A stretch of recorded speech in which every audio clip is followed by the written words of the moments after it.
The revolution is on. NOUNN, Umbrella News Network. Hey, yeah. This is UNN, Umbrella News Network. Hey, yeah. White House Music. Kyambogo live. Yatueleza no live. Tumuulira fe live. Tumubela ko fe live. Esisuna nange mbako live. Kukyambogo live. Antampa vibe. Njagala kubuusa kw'abadde takimanyi. Kyambogo live ye mumanyi mu bamanyi. Yatubuusa gye tubadde tetumanyi. Alina bwino mungi ku UNN. Ebyobuwangwa ebyobufuzi ebyobulamu. Sako ne business agatamu. Ye Kyambogo live ye best of the best. Best of the best and better than the rest.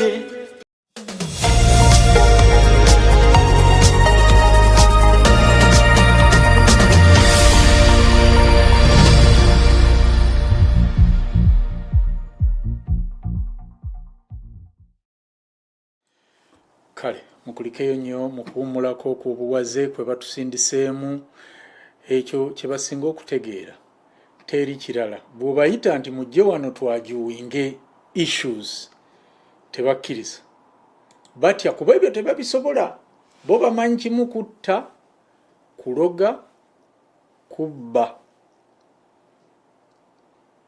ebyo byo baabimala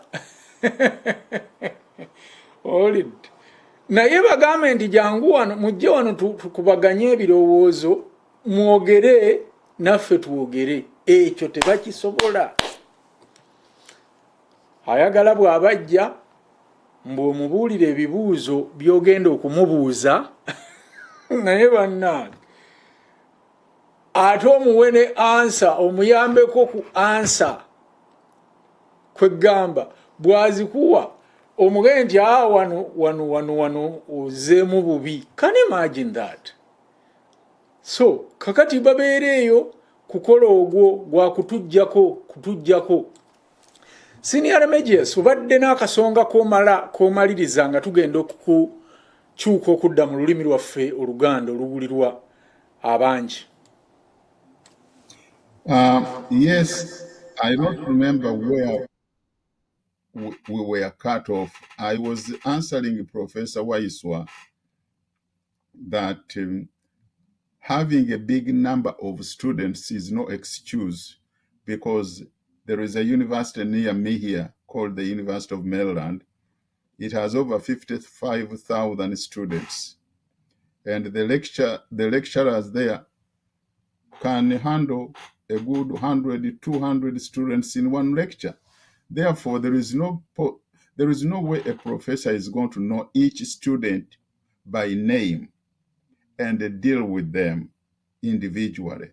They are just numbers. However, what controls this huge body of students is the curriculum has already been set that the teachers, the lecturers have to teach these specific courses. Yes, courses can be reviewed and updated, but there are some basic principles which are not going to change. For example, if a student is going to major in accounting, there is no way you're going to say the course in cost accounting has expired, because that's part of the training in accounting. If the student is going to major in chemistry, you cannot abandon teaching those students majoring in chemistry. You cannot abandon teaching them organic chemistry because that's part of the whole thing. The books may have changed, the materials you use, but the fundamentals are the same. Now the students could probably use a few different equipment in the lab chemistry, which were not in existence 30, 40 years ago. But the principles of organic chemistry are going to remain the same today, yesterday, and tomorrow. The principles of cost accounting are going to remain the same. If a student is in mathematics, the principles of algebraic functions are not going to change over time. No. What is missing in Uganda is, first, who are at the helms of education in Uganda. we have seen that the chairman of the National Council of Higher Education is a Munyarwanda. We have seen that all the vice chancellors in most universities are Nyarwandas. We know damn well that even many professors are not hired as professors based on qualification, but based on being either Munyarwanda or closer to the Banyarwanda. This is the problem. When you come to enrollment of students, or rather recruitment, like our friend says, the University of Kyambogo has about 40,000 students. I'm wondering how huge that campus looks like. I have never been there anyway. That means the Ministry of Education and the State House, by the way, those two are the same. State House and the Ministry of Education are the same.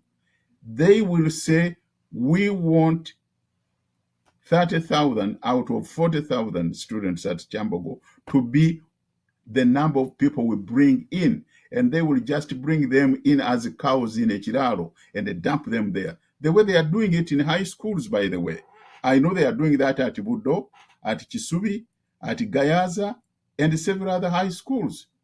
So I'm not surprised that they are doing the same thing in universities. And the people they bring are not what you would say qualified to be university students. And by the very fact that they were brought in like cows from a chiraro, they don't care whether they study or not study, because after all, by virtue of being a Munyarwanda, I'm going to get a job in the intelligence or in the military or in the foreign affairs. That's why you see First Secretary Uganda Embassy in Abu Dhabi or whatever, Dubai, Biagiramungu. Those are the ones who are there. So the quality of education has gone down. And I am very happy that Professor Waiswa has told us that it is like a Tamu back home in the villages, which sits on 3 masiga. Definitely, those 3 masigas are the administrators, starting with the Minister of Education, who looks like a rotten watermelon, the professors, and the student body. When you look at all those 3 categories, which will make up the entire educational system, they are not qualified. So when we tell people on this channel that Uganda has been overrun by these Nyarwandas, they think it's a joke. They are in everything and everywhere in Uganda, to the point that we indigenous Ugandans are nowhere to be found. And yet we have so many qualified people.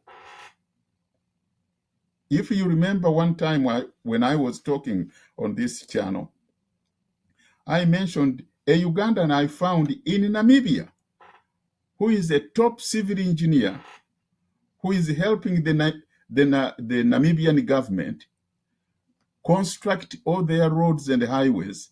In fact, he is responsible for constructing the Kalahari Highway, which is a highway connecting Namibia to Botswana through that Kalahari Desert, because there was no such a road until this man went there. And yet look at our roads in Uganda. You can't even cross from Masaka to Kampala. You see, because of these Nyarwandas. The problem of Uganda is these people who invaded our country, took it over, and they are screwing it. Left, right, and the center. This is what we have to work against. Thank you very much.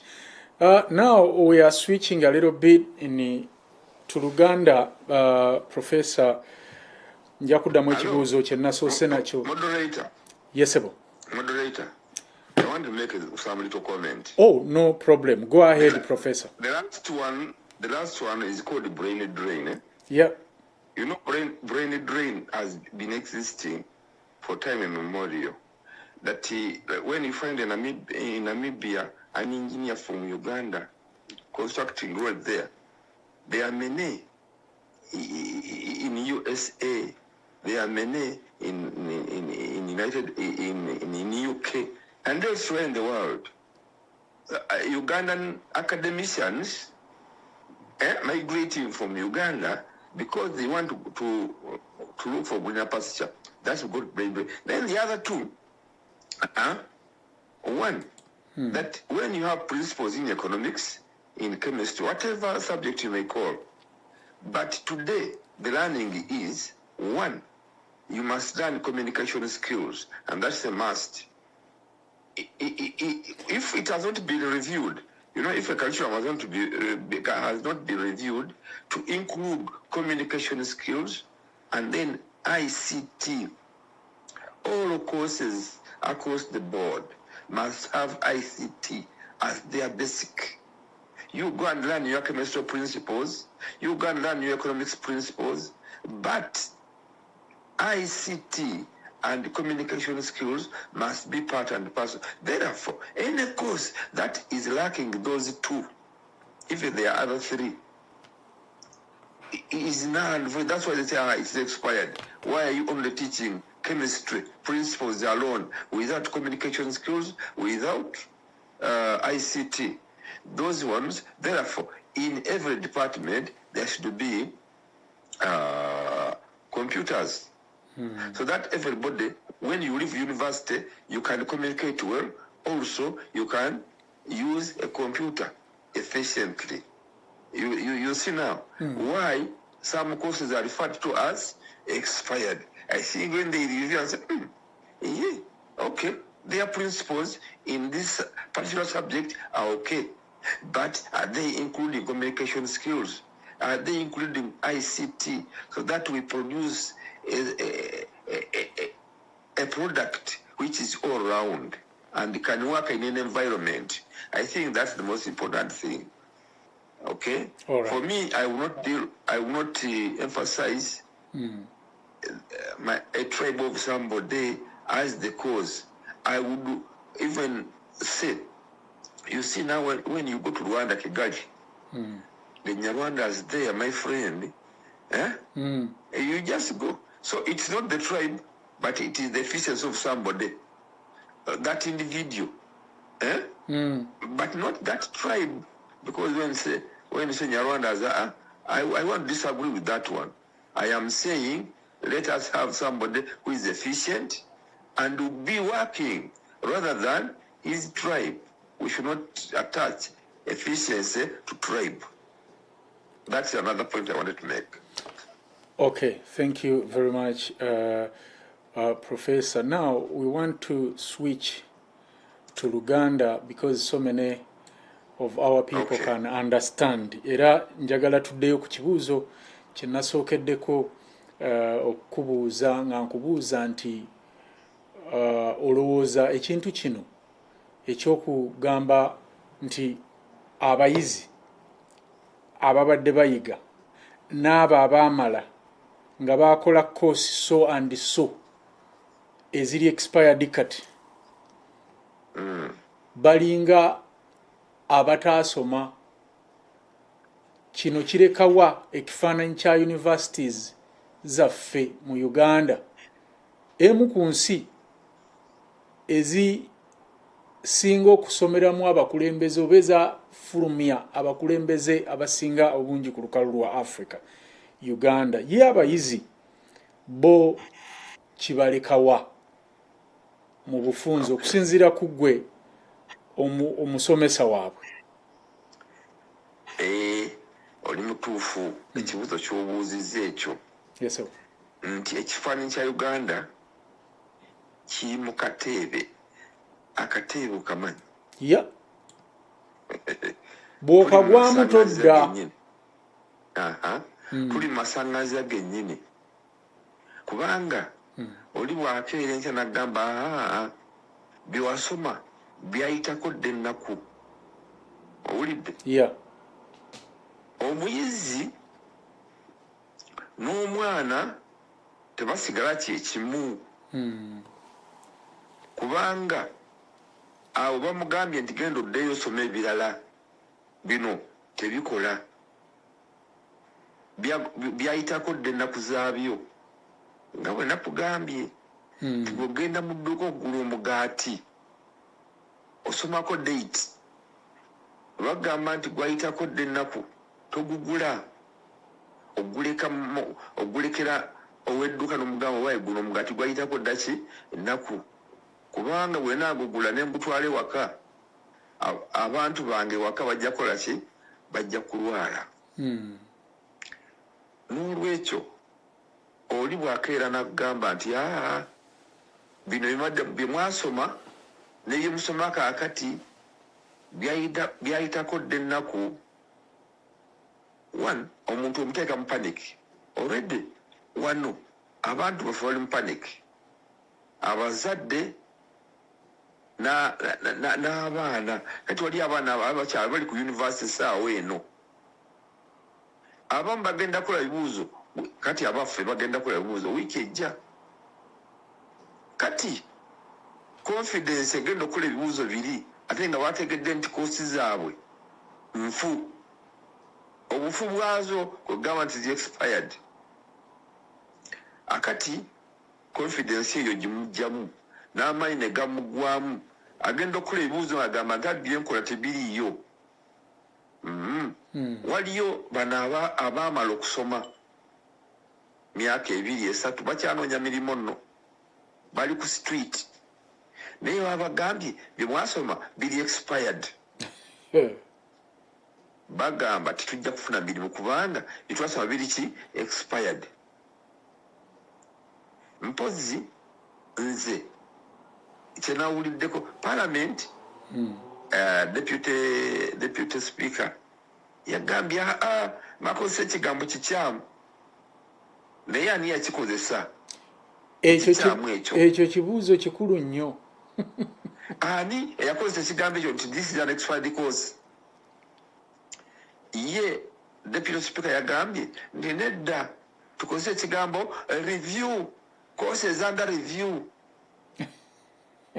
azemuko ku bantu amaanyi for him is a politician yes si avunaanyizibwa eyayogedde mulala ayagala ekiwulikika n'obulungi mu matu g'abantu akati siniya ono siniya agambye nti nedda how can they be expired knowledge can't be expired of course tegedde wabwogamba nti 1 + 1 = 2 can that one change and be expired can it change and be expired kakati awo ye wasimbye amakanda nti abantu abali in charge now either nga bakola ebintu bino deliberate okukosaako abamu be bamanyi already ababadde vulnerable bafuukire ddala kubanga emirimu mu Uganda jjukira tewali professor yes kaakati oli ayinza okunoonya excuse egamba nti emirimu weegiri naye abaasoma tewali kubanga bonna nga bwe baali baafuluma bye baali baasoma byafuuka expired era wano nze we neebuuliza nga nze mu bunafu bwange mu kumanya kwange okutono nti eddagala bw'ogenda ku famasi n'oligula n'ogenda okukeberako nga bw'ogambye nti okeberako nga liri expired bakubira na bali abaagula nga likyali to date balikomyewo lye baamira bali balongoseemu kakati bw'oŋŋamba nti nze nasoma dda course nga tennaba expired kati ye expirinze ate n'ogamba nti nange kintwaliramu eyagisomedda bagamba akati omugaati guba gwakola expired date last week eyaguguze yesterday baba mutwaliddemu anti kyegamba kye bakoze bo baba mutwaliddemu omanyi ku university okwo tukola research otyo olya muganda wange yeah era research is the core of a university kituufu university tekola research nga terina research basis ya research eyo teba university yeah kakati bw'oba okwotinga literature bagamba quote literature ali within 2-3 years ago. webale That's why we are talking about expiry. Kuba naye waliyo abasajja nga yakola recover he discovered a principle in 1852 bw'omukwotinga baagala ogambe nti like I could say yazuula amasanyalaze bamuyita noga yagazuula mu mwaka w'eguti era yagamba bwati ne bwati ne bwati naye wabula his principle was reviewed in the year 2015 and some additions were added. kituufu Akati oba okwotinza oli owedda noono omupya. kituufu That's why they say so information oli omusajja nze mbadde nkikayanya nnyo ku ba professor nagamba naye kino tekikyukanga omusajja yazuula ekintu kitekikyukanga twandikese lwagala nedda guno omwaka mukadde nnyo information twandigese booti okitegedde so research bagamba quote 2 to 3 years ago owidde yeah naye bw'oleeta omukadde n'ogamba 2008 abaga that's very old information n'ogamba yi bannange information naye ate kati gwe ogifiisa otya ate nga neeno empya yes evuddemu eri oba review yeeri eno empya that's why they are saying a review there should be a review naye tekikigaana kuva mu kiri era tukwotinga kituufu we quote from the other oli omukadde n'ono omupya okitegedde akati where there is a challenge kyekiri ky'obuuzizza how can it affect oli eyavaawo edda yakolifyinga n'agenda gati ogamba yakolifyinga in 2018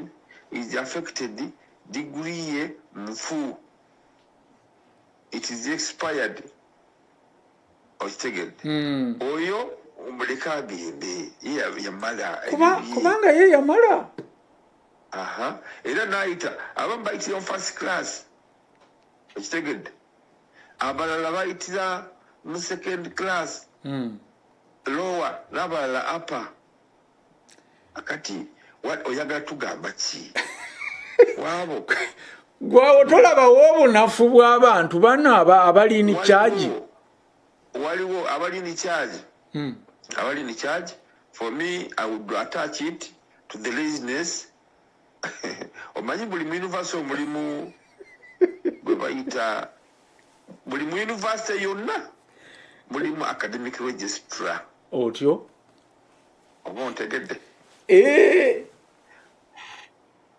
academic registrar mulimu gwe kiki kyetubuuza nti academic register nga waali n'ekintu kyova okwogera ekya every 3 years yes. about the research y'omulimu gwe oba omulimu gw'abo ba registra gubadde mulimu ki all along? It is to lead the academic staff to teach, and what do they teach? Review the curriculums. What tegeraganya? Their work should be naye batula mu office omosebo n'abeera bosses ne bafuna sente empitirivu And they are very good at being called the professor, doctor, like Madam Doctor or Doctor. Once you say like that, ngagamba yes. He's not doing the work. The work is supposed to do. Kakati echo kiteekawa boss. Aliwayana. The employee. Superintendent oba ebintu bino chief executive yabeera vice chancellor, the chief executive and is the supervisor of the academic registrar in every university. Therefore ye talina waawonera kumubuuza nti waliyo tunuddewa emyaka gino gyonna gyonna nga ligitinawa kukolebwa.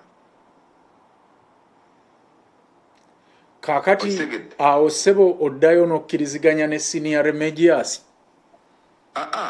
Points muzigeza naye points nyingi nnyo naye nga nze nzijja kuki twataaki eti tu a certain person as an individual in that tribe.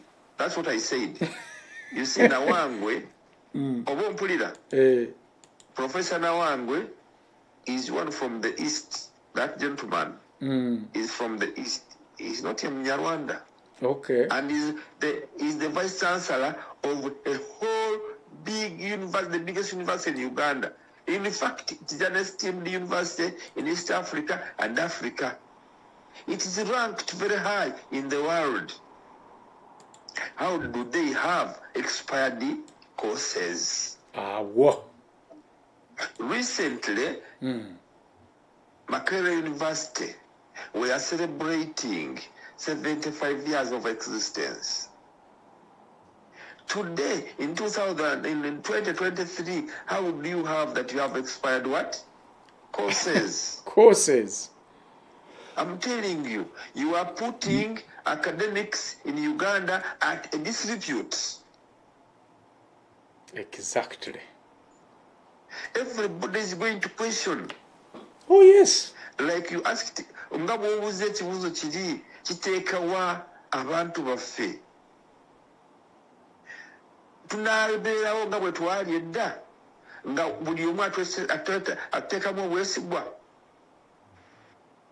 Owulidde? Banateekamu confidence. Sirowooza. Nti omwana wo omutwale mu University ya Uganda, secondly, courses we ziba nga zibe zityo. Omanyi abantu baffe. Naye era professor. Oli kyatoyogeddeeko, senior kyatoyogeddeeko. Omanyi abantu bano tebafaayo. Olaba UPE wabiteekawo ti UPE? Bonna bakone. Ng'abakulu tebateeka baana mu UPE. Babatwala mu masomero amalala. Owulidde? Kaakati ojja kugenda okwesanga nga ku bantu bano abakulu abali mu Uganda abaana basomera Bulaaya. Akati abafu ababajega be basomera wano ku expired courses. Olaba nti guno mupango professor. Olaba mupango ogwo bano bagenda basomera eri courses zaabwe tezi expired olwanaakomawo nga bafuna mirimu. Abafwe abasoma expired courses tebalina mirimu. So it is a cycle. Kakati olaba nti bakumi owuwo kati olwo bammye owuwo ono principle of teyasoma. Yes. Kubanga weebuuze ekintu kimu professor nti bino bye nasoma expiring. Kikyusa oba kiteekawo ebipya byenkola? No. Kubanga mbadde mbikola. Anti obuuzizza bye nasoma byakadde okutuula ku ekyo kisobola kukola mirimu. Ompadde omulimu ogwo gwe nasomera nesigukola. Bino bye nnina okukola nabyo bikyuse muleese ebipya. Yes, Kubanga ate era ne bwe muba muleese ebipya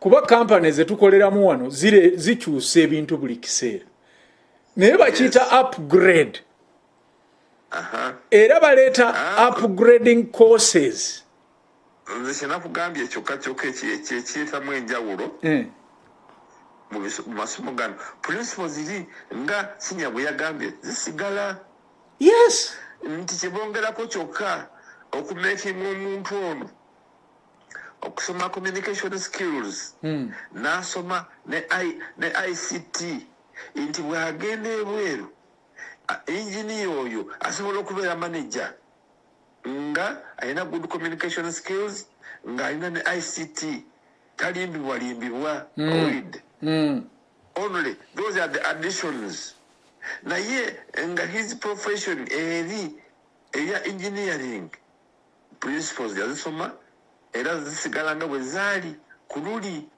bwe zaabadde yesterday era bwe zirina olwaleero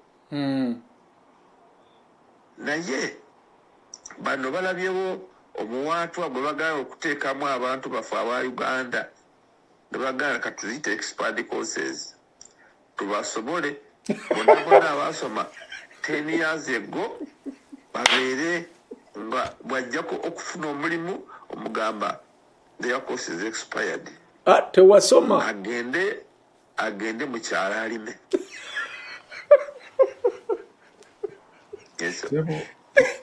bwana senior Remigius olina kyogattakaawo abannayuganda kaweddemu kakati tekyali kuddayo kwekwasa mbu ate ffe tetukulina mirimu mu mafuta abaasoma amafuta bagasomera bweru bokoosi zaabwe ziri oke basomera China Russia Algeria kakati mwabamwe bannayuganda babaga nti gwe tosobola kukola mu mafuta kubanga expert course senior Remigius yes sebo professor yebale nnyo okututangaaza ku kantu ako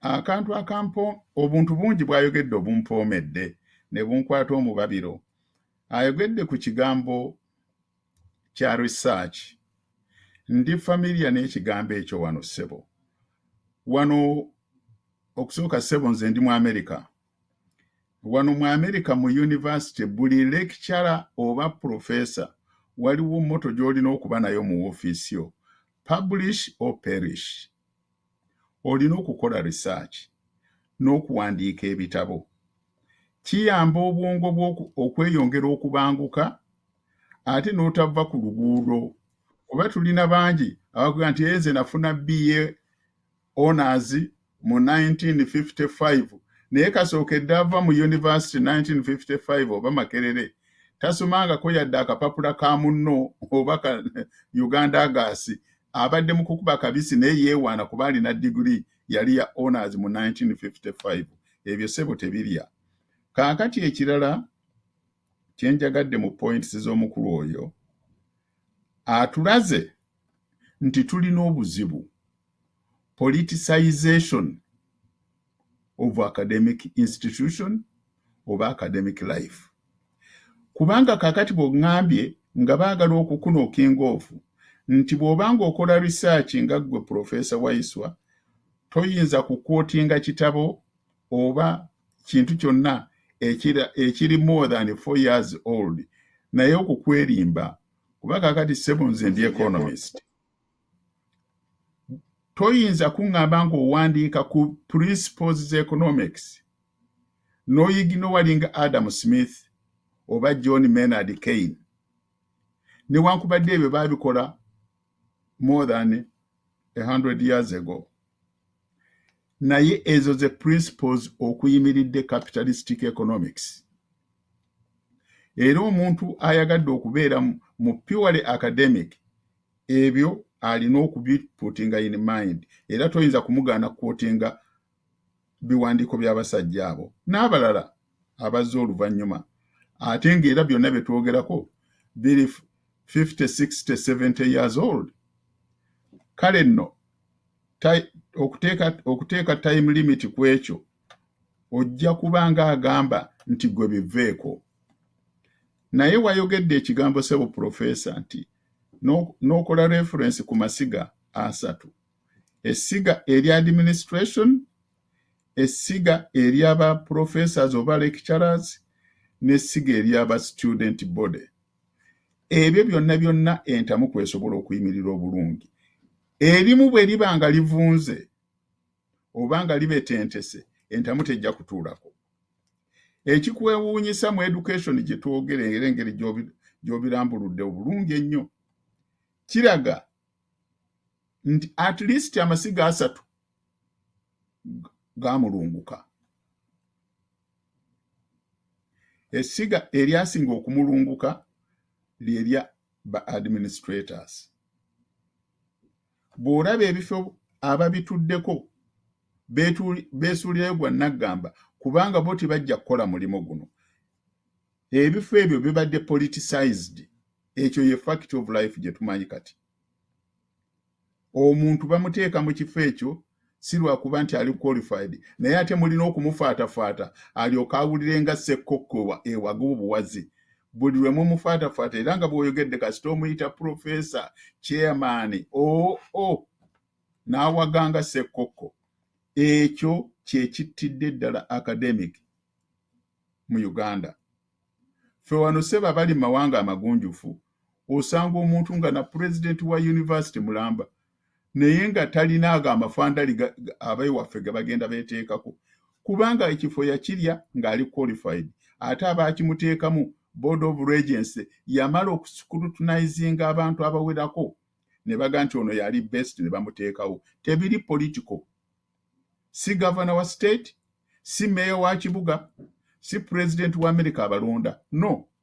Naye ffe waffe ebifo ebyo byonna biri politicized. Kaakati oyogedde ku kya brain drain, kigambo kikulu nnyo. Nze ssebo ayogera naawe siri mwana muto. We najjira kuno ne tusoma amadigiri gaffe, nga tukola ne paati omuntu amaze digiri nga addayo eka, nga tumuyozaayoza, munnaffe oddayo eka. Era paati ey'okumusiibula yabanga y'amaanyi. Naye olw'abasajja bano abadehemuka abaawamba eggwanga, lwe tufunye gy'oyise brain drainage etabangawo mu life history ya Uganda. To the point nti si muyigirize yekka yaddukayo, naye n'atunda amanda ekawempe naye ayagala kudduka mu Uganda. Olaba obuzibu bwe tulina, brain drainage abasajja bano bwe bagitaddewo, nga bagezaako okukotoggera abantu baffe, okubawa emirimu, bo baleeta abaabwe babateekemu. Kyova olaba nti buli w'onaatunula olaba ago amannya ga Katunguka, bali amuleeba, bali amuhungu, bali abaki, bwe bajjuddewo. Naye bangobi bameka b'olinawo mu bifo ebyo? Oba bakomakeeki, oba bookero, oba basebbowa, tebaliiyo. So nga ate abo ojja kubasanga bweru, kubanga olw'okuba babakotoggedde eka, balina okunoonya gye banaalaga. It's not a question of looking for green pastures. Sebo nedda si bwe kiri. Abantu bali kuno baagala okudda ewaabwe naye tibasobola, kubanga abanyongo bano eggwanga baalitwala ne balisitamako. Tosobola kudda mu Uganda. Ate professor ono kyatamanyi abadde ayogera ku Rwanda nga yo bweri better than us. Naye ojja kutuukayo nga ate bba bali mu administration bannayuganda, kubanga badduse eno oba babatulugunye eno ne babateerawo embeera basobole okuyingira wali basomese abaabwe. Era ayinza okutujulira nti banne bonna abasinga kati bali mu ggwanga eryo. Ekyo kituufu, naye ate ffe tulina information engaziko okusinga awo. Ebyo byonna obisanga mu radius ya Kigali. Naye ennaku eri outside Kigali ewunya n'okuwunya. Okubonabona okuli mu Rwanda, okuli mu Rwanda outside Kigali, ate kabe kasinge kuyinza n'okubanga kusinga n'okuli ewaffe mu Uganda. Kyogamba bano beerako mu lujja. mulujja mu kyenyi olujja lugazi. Professor agambye nti banaabako mu maaso wokka.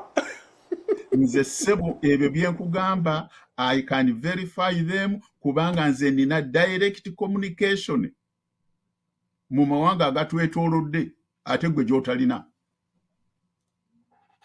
Era bwe mba nkugambye ekigambo sikirumamu kubanga nina foundation kwenkijja. Ekiri outside Kigali kiwunya. Abantu bakaaba, abantu badooba, abantu babonaabona, abantu battibwa on a daily basis. Naye olw'okuba bano abasajja abadehemuka bano baagenda ne bakola emikwano n'abatujju bano babalina langi eza kivuuvu teboogerwako era bye bakola tojja kubisanga mu New York Times tebabiteekayo. N'olwekyo temukola reference ku Rwanda. N'ekirala ssente ezizimbye Kigali ate kambabuulire singa obadde ompadde time nyinza n'okusomera amannya abafuga Rwanda kaakati nga bazungu ate half of them Bayudaaya. Ssente eziyimirizaawo Kigali zonna bano abananka abazungu be balwaninga Kigali. Be balwaninga university, be balwaninga gundi security, gundi services, be balwaninga banka, be balwaninga buli kimu strategic planning byonna abazungu be babirimu. Bwe tunaava mu break nja kukugirayo amannya ago nga kusomera ogawulire. Kale weebale nnyo weebalire ddala nga tugenda mu kuwummula. Professor ali olinacho yongerako awo ku bigambo bya senior Remigius? Senior yo dagasatu. Lero olaba influence ya politics, especially in public universities, yamaanyi nnyo. Manyi kululi gundi chancellor yabeeranga president nga Makerere eriyemu naye omulimu ne gugaziwa. Public universities zibeera nnyingi kubanga kati bw'osanga Makerere, Kyambogo, Soroti gyeri, Muni University gyeri, Mbala University of Science and Technology, Busitema, Mubisi, azo zonna za gavumenti. Ati nga tebagamba nti chancellor abeera omu.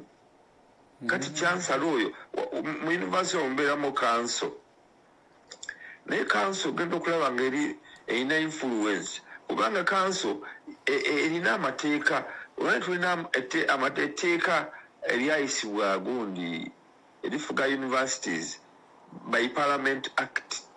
Yaliteekawo nga timwandibadde politics. Naye akati politics ayingiramu ne council eyo nebeera appointed almost by a central whatever. Ogenda okulaba nga ne ba vice chancellor bali mu university kigamba waliwo mad around there gamba management administration ngesiga nibeera lirisinze okubibentuka erisiga eri administration eryo nga kati olaba nga basonte we bali student body weeri. Yes, nga n'abasomesa we bali ba professors we bali naye administration eno side eno ng'era ebayisa bubi era tebali bulungi mu university mwe bali. They are not happy people. Ekiruma nti n'abaagenda mu retirement baba mu makasimo kaabwe bakaaba. Ekyo ekirala tetuwulirangako mu Uganda ng'ez'aba politicians zibuze nti babanja omusaala. Exactly. Ezo zo zirabika. Naye ez'abasomesa ez'abasawo ezo tewali. Buli saawa beera beekalakaasa. ekintu ekyo gwe tolaba nti kiba kigenderere anti ziga eri administration nga tugambye kubanga andi kati yesini ya Remigius kyagamba nti baliteekamu abaabwe so that tewasobola kubeerawo nkola yonna yankomeredde oba erongoosebwa ku sayidi eyo ate nga bo bali munnanga bafuga bakimanyi nti ekibabeeza mu bukulembeze si byanjigiriza si bya bujjanjabi si nguudo nnungi wabula mundu era olugiranga ebimotoka bya tiyagaasi baleeta nga bikuba ng'ennyonyi bagula naye tetuli mu lutalo kaakati kugane basalawo n'essuubi lye tubadde nali ettonotono eri okugamba nti omuntu kale bw'anaasoma oba oli awo anaafulumamu n'agenda n'afuna omulimu nakyo batukomezza nga bagamba nti koose eziri ki expired gy'oli amagezi ge-expiringa nkubuuzizza nti ani eyagamba these courses are expired who ate munnange twalibuuzizza gwe twalibuuzizza gwe profesa anti mbuuza nti ab'omu America batugamba nti zi courses zino ziri expired oba ab'Ebungereza baawa ye abatugamba baawa abamanyi ennyo nti zino ziri expired era ndowooza abaaziteekateeka nedda ono bwabeera kiyamaani oli bwagamba emmere eno teyidde omufumbi yaba agambye nti emmere ekonye emmere ekoze eki kale bw'ataba mufumbi yalibadde muli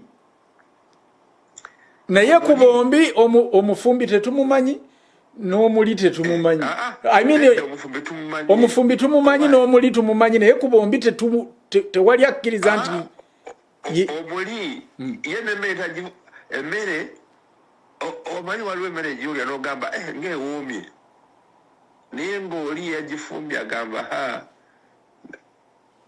okujjako nga kisimu kamulali mungi oba omunnyo mungi n'ogamba ye nga guno guyikiridde nga tekyagenda awo omuli akompuleininga owulidde naye omufumbi bw'akompuleininga era nakyo okimanya kubanga nze mukulowooza okwange ndowooza nti omufumbi yakompuleininze n'agamba kubanga omufumbi chairman owa National Council ye Vice Chancellor wa Kyambogo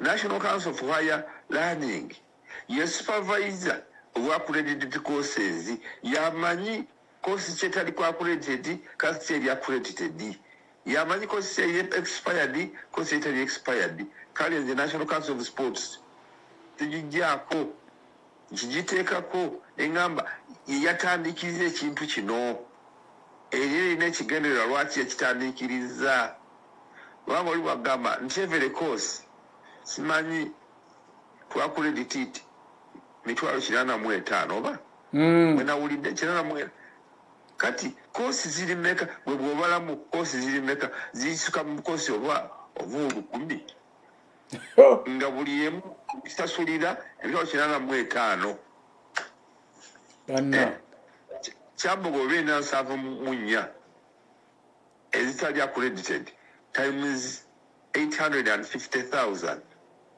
ezo sente meka bakeye simanyi obina 15 times 850,000 gende wa buli university merina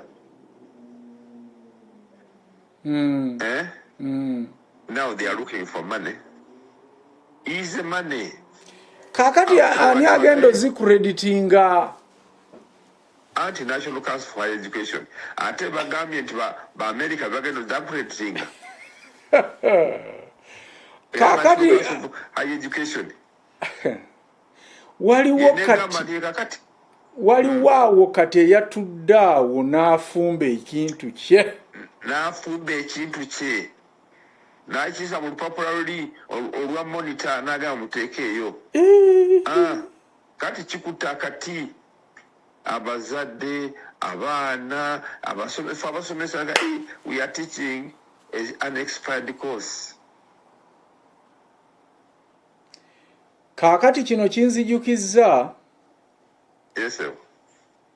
omusajja omu mu Kampala omwo era munnaabwe yali musuubuzi yatema endiboota yatika konteyina naye nga tamanyi birimu okutuuka nga zijjudde misipi gya mmotoka.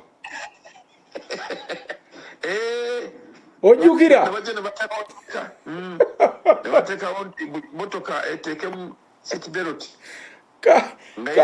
kakati yalinayo gwamanyi eyo mu bakulu. Bwe yamubuulira n'amugamba nti kale kati genda ojja kudda kambuuze abaana bange wano. Ndi ate waliwo buli taxi egendemu misipi. Ne bagamba atuwaako mmeka? Of course. Percentage kulyako eriwa. Kaakati wakyaliwo abuuza asibye omusipi mu mmotoka oba mu taxi. Ate mpozi ezaffe zino buno obutono buno waffe.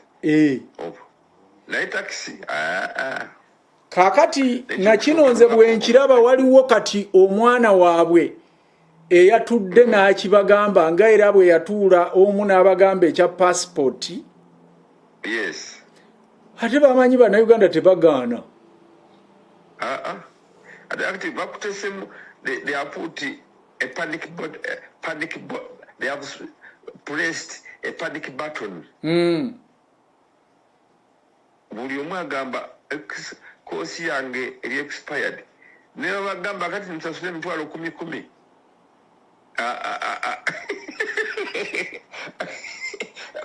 Bagamba buli yasoma koosi wano yagamba nti expired leeta emitwalo 10 ku university okujja creditinga. Yes, ojja kulaba abantu bagwirana mugende muziteeke mu account bweti mu banka gwelinda ekyo kigenda okuddako. Ate kati gwe tolaba passport bwe bazikyusa buli myezi 3 abantu tebazisasula. Era bagenda wenda basimba line anti gundi eri wali waffe wali Kyambogo. Gundi eyo office ezaba passport. Naye abantu basimba line eziva kulonda kuli eri. Professor Nseyo yafa. Yafa nnyo. Okay, before we continue our enlightening discussion, we will take a short break. Stay tuned as we uncover more about the implications of expiry courses on Uganda's education system. Don't go away. We shall be right back.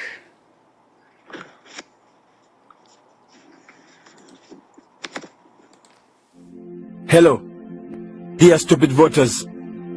I'm not here to entertain you or to make you happy in any way, but I'm just here to light you in a few things that we both know that matter.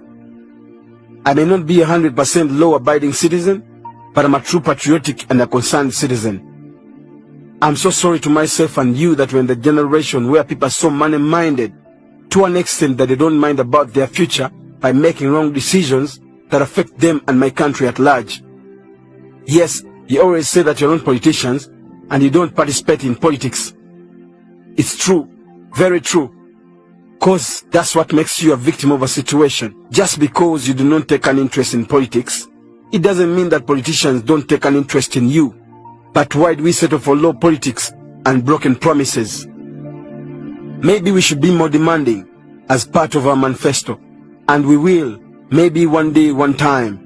But because of my country's addiction to drama and materialism, we always end up making wrong decisions again and again. Many people say, what's wrong with the world, mama? But me, I say, what's wrong with my country, Lord? I wonder why people leave their brains at home when they're going to cast their votes. People are behaving like they got no senses. A wise little man called Nature once said, the illiterate of the 21st century will not be those who cannot read and write, but those who cannot learn and relearn.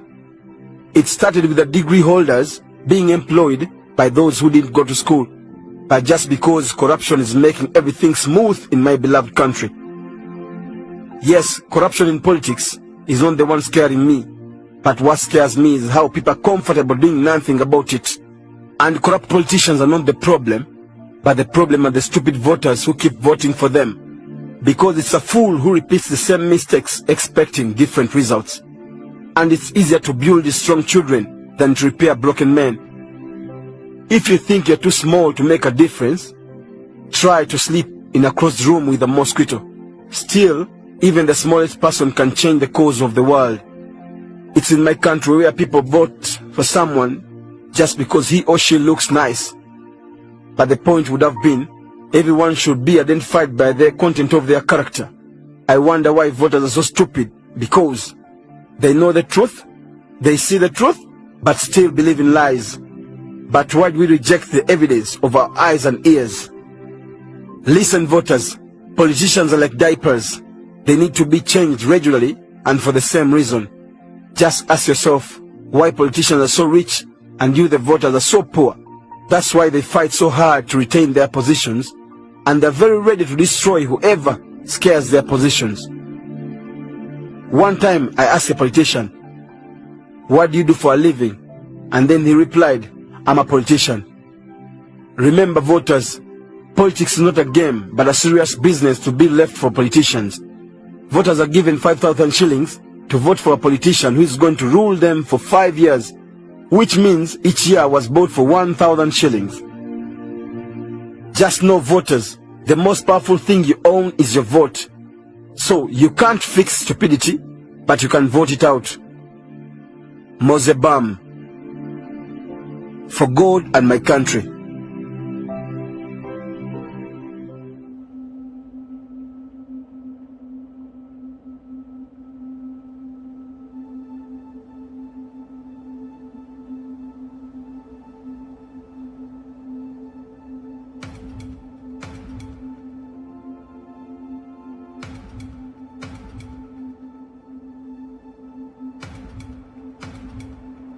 Dear fellow Ugandans, this is a question that has been asked over and over again.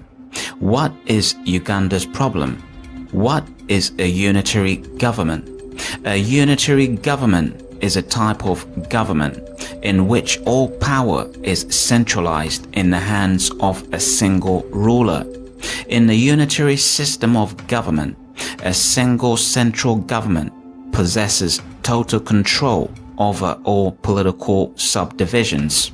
It means that there is no separation of powers between the different branches of government, and that the ruler has complete control over everything.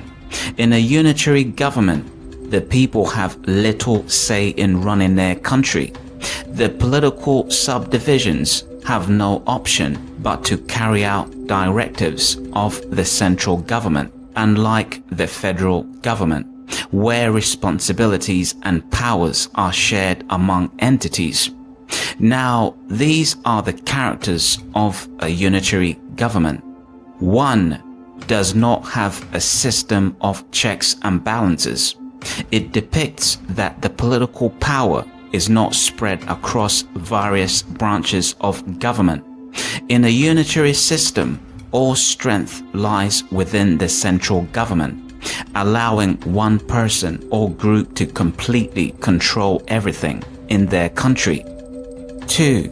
Centralized. All power rests with the ruler or ruling party and does not belong to any other branch of government, whether legislative or judicial. This type of government has little or no system for sharing and distributing power. It will be difficult for people to voice concerns or grievances regarding how their country is run in a unitary system. 3. Powerful ruling party. The ruler holds much more political power than the legislatures because they can make and change laws without the approval of any other branch. They also have appointments in various government branches such as the cabinet and the judiciary. 4. One-party system. There is only one ruling party in a unitary system, and thus there is little or no need for opposition parties and politicians. This allows for much easier control of power and decision-making by the leader. However, sometimes in a unitary system, another party may be authorized to exist, but still does not pose an equal or significant threat to the ruling party's existence. 5. Most powerful person is the head of state. The head of state, this could be the ruler, king, queen, rules with absolute power. The leader may be either a monarch or an elected leader with public authority over the entire country. 6. Powerful central government. Power rests with the central government rather than state governments in a unitary system. The head of state holds much more governmental power to make or change laws without getting approval from any other branch of the government. They also have appointments in various government branches such as the cabinet and the judiciary. One-party systems are common in unitary governments because it makes it much easier for the ruling party to control and manage everything related to how their country runs. Every decision can be made by the head of state and their cabinet, leaving little or no room for any opposition. 7. Leaders have complete control over everything. All are submissive to the leader. There is no system of checks and balances. Thus, there is a lack of separation between powers. It means that all power rests within the central government rather than individual branches of government, such as the legislatures and the judiciaries. The ruling party has complete control over decisions with little interference from anyone else. Unitary governments are similar to authoritarian governments because both eliminate many sources of balance to apply pressure on specific issues. As a result, progress can be easily achieved without multiple opinions or points of views. 8. Weak state governments. In a unitary system, state governments are fragile compared to the central government. The head of state has complete control over everything, which means that all power is centralized within the central government. It's one of the main reasons there is usually only one ruling party in unitary systems. It makes it much easier for the ruling party in charge to exert their influence and gain complete control over everything. It is notable that most stable and progressive countries have federal forms of government, while countries that are unstable and have low economic growth have unitary forms of government. These are countries that always have problems, plunged into civil wars, dictatorships, weak institutions, corruption, and long overstay in power. So, dear fellow Ugandans, this is the time we advocate for a change of system by organizing a referendum to change the system of government so masses could choose between the unitary government versus the federal government. Thank you. The revolution is on. NOUNN, Umbrella News Network. Hey, yeah. This is UNN, Umbrella News Network. Hey, yeah. Kyambogo live, yatueleza na live, tumuulira fe live, tumubela ko fe live. OSC nange mbako live, ku Kyambogo live, antampa vibe. Njagala kubuusa kw'abadde takimanyi, Kyambogo live ye mumanyi mubamanyi, yatubuusa gye tubadde tetumanyi, alina bwino mungi ku UNN. Ebyobuwangwa ebyobufuzi ebyobulamu sakone business agatamu, ye Kyambogo live ye best of the best, best of the best and better than the rest.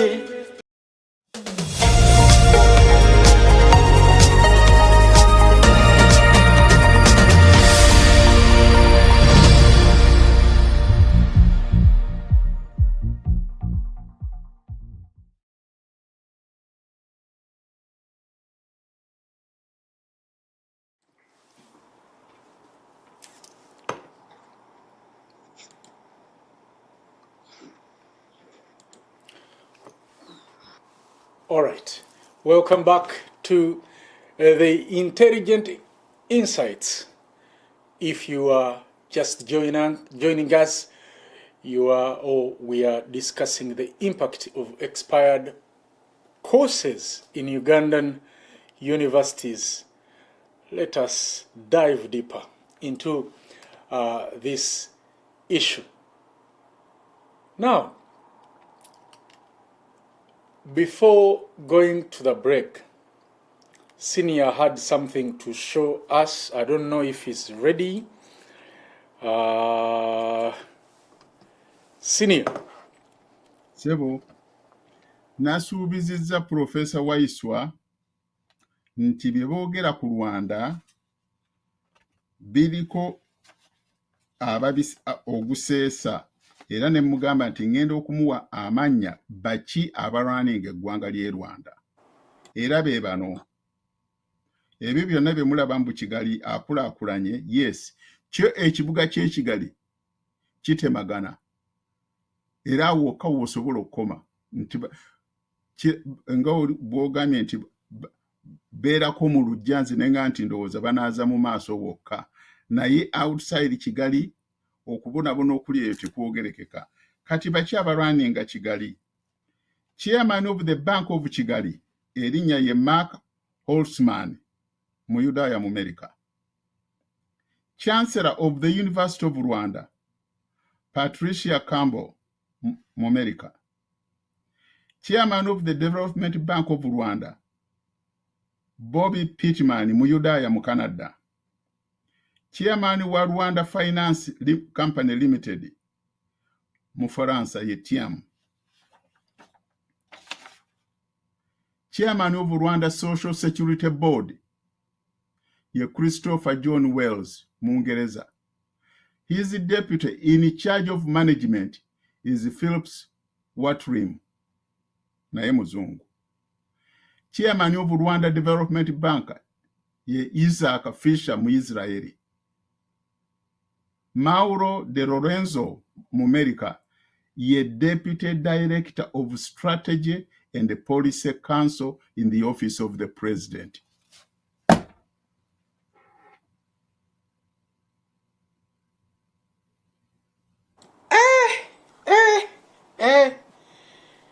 Naye obusajja buno kaakati bwo buli eno waffe eri bw'ateekako bapakasi babukolera.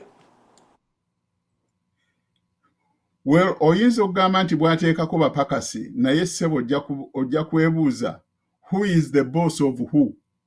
Kubanga bano b'oyogerako be batabani baabali abaatuula eggoma mu 1990 ne bapanga ba RPF bajje bawambe eggwanga eryo.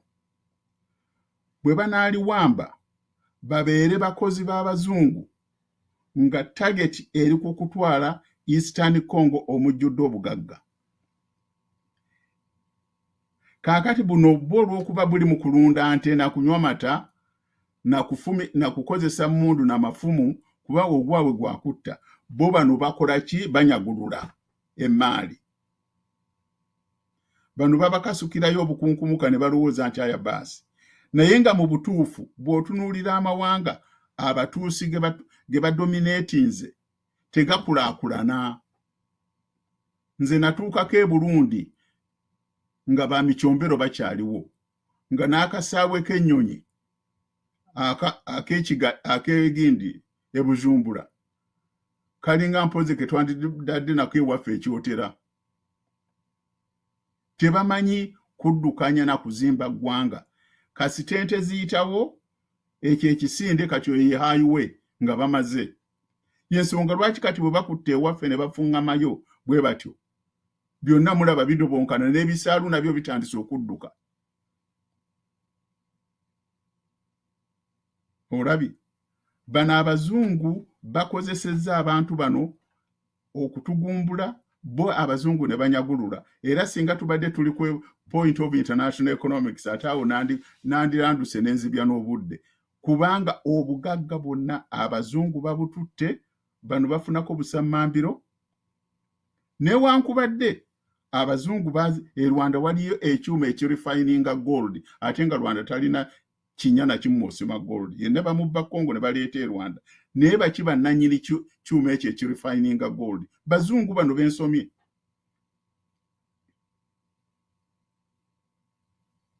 bwekityo nno baganda bange muleme kweyibala nti Rwanda ekulaakulanye etuyiseeko nedda. Rwanda is now a colony of bazungu, period. Kyekyo nno kye njagadde okutangaaza Profesa amanye. Profesa, ebigambo biwulidde sebo? Biwulidde naye nze ne ngamba nti you see Rwanda was brought in as a by the way, you see emphasis nze sigiteeka ku ki ku Rwanda eyo naye ku baana abali ewaffe eno yeah. Olaba akati there is a new thinking I'm developing. That new thinking, and I've told you the new thinking. Nti abaana b'abano basomedde ebweru mu university ez'ebweru eyo Oxford University ezo mu America eyo Harvard yonna eyo kati bagenda kukomawo obamu n'abamu bakomawo dda tulina obuvunaanira bantu bano ogamba ng'emirimu gye bamugitutte ng'abammwe basomye gundi courses eziri ki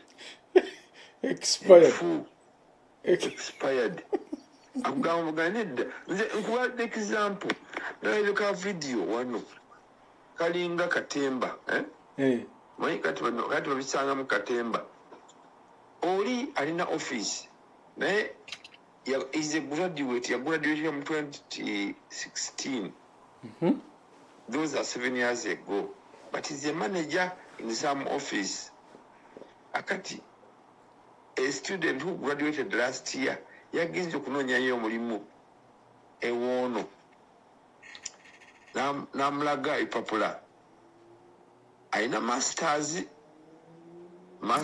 onagamba eno n'agugulinga n'aba nga nfu erimu zino ze balayiniza dawunu nti ki nfu expired n'agamba nedda zerya ne diguli kubanga okugenda ku masters asooka diguli okugijjayo nayo nti nfu agamba nedda natandikira ku diploma nayo yino njirina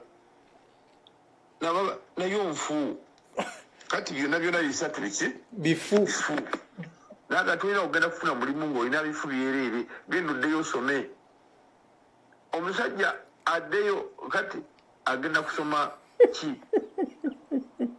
ekiri expired nowaliro kiri expired when are they going to review ono therefore asigale nga bakita illiterate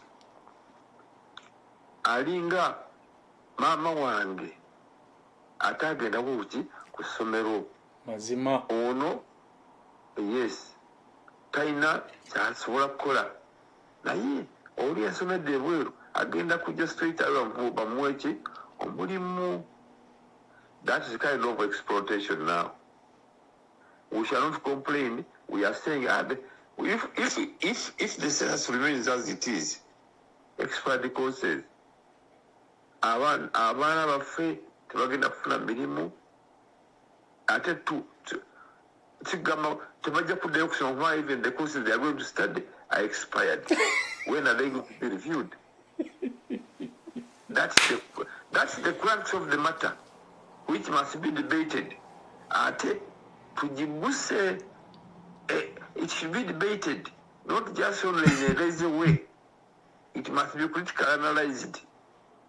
Kubanga bino parliament byeriko nti use the word review.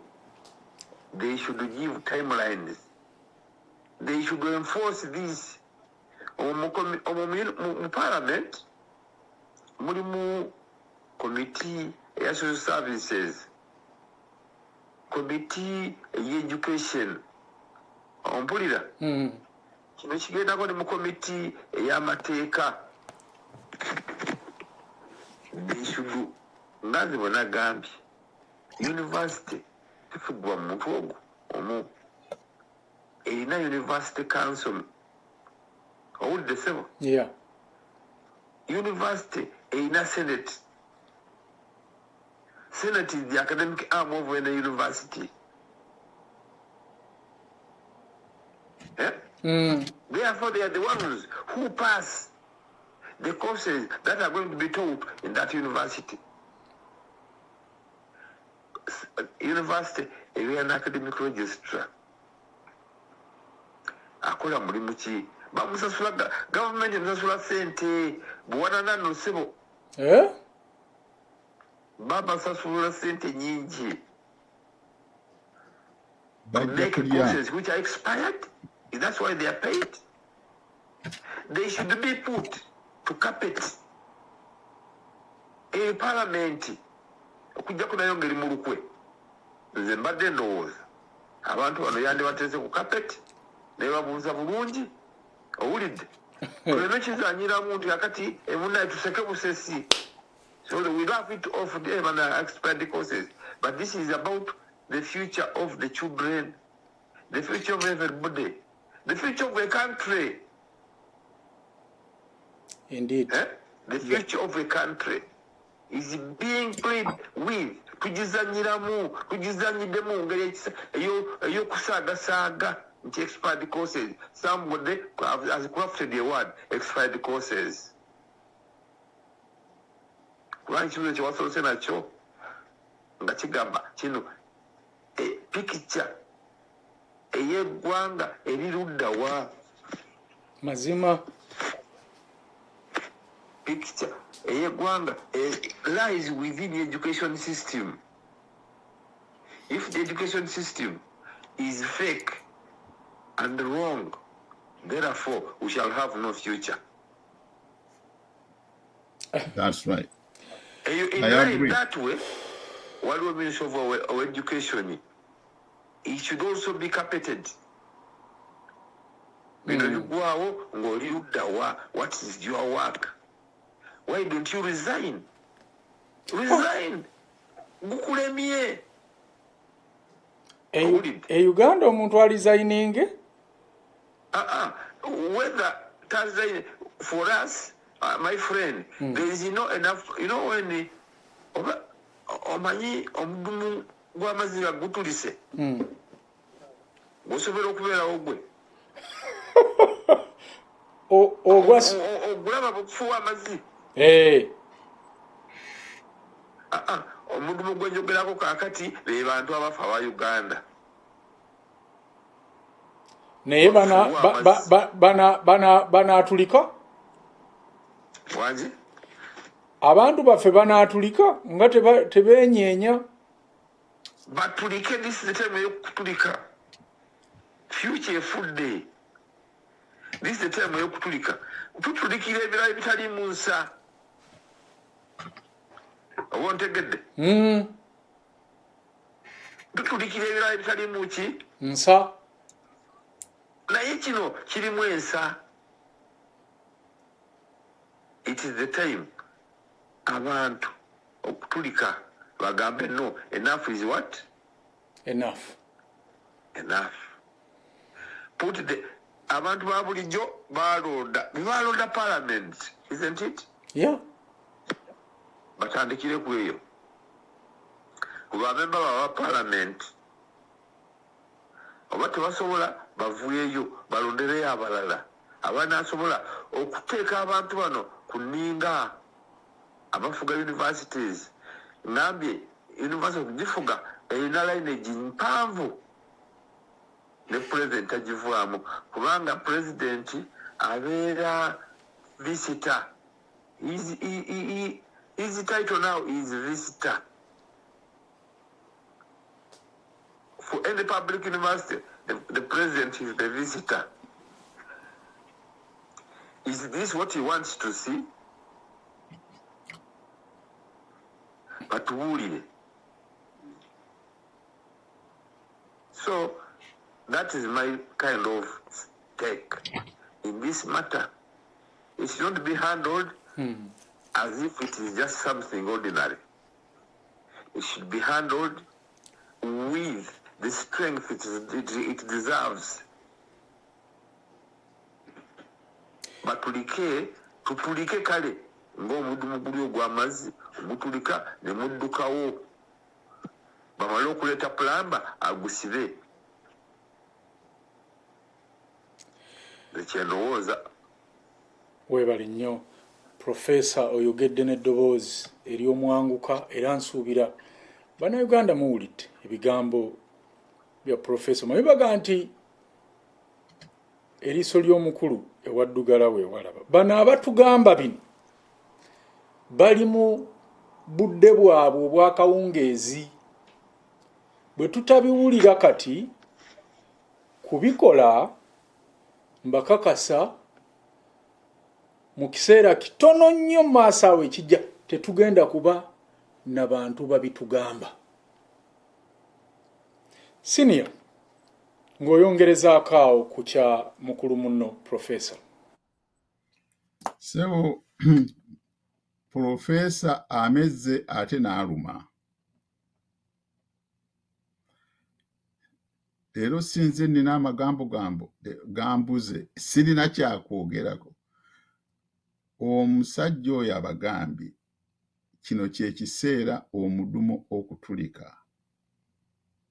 Kubanga oli bw'aba yeesisiggalizaawo ng'era bwe mugambye nti abantu abalina obuvunaanyizibwa ku educational system y'eggwanga ne President tomujjaamu naye kwata Minister wa Education okwate council ezo zonna ze baateekawo era nze nga bwe ŋŋambye zonna ziri politicized.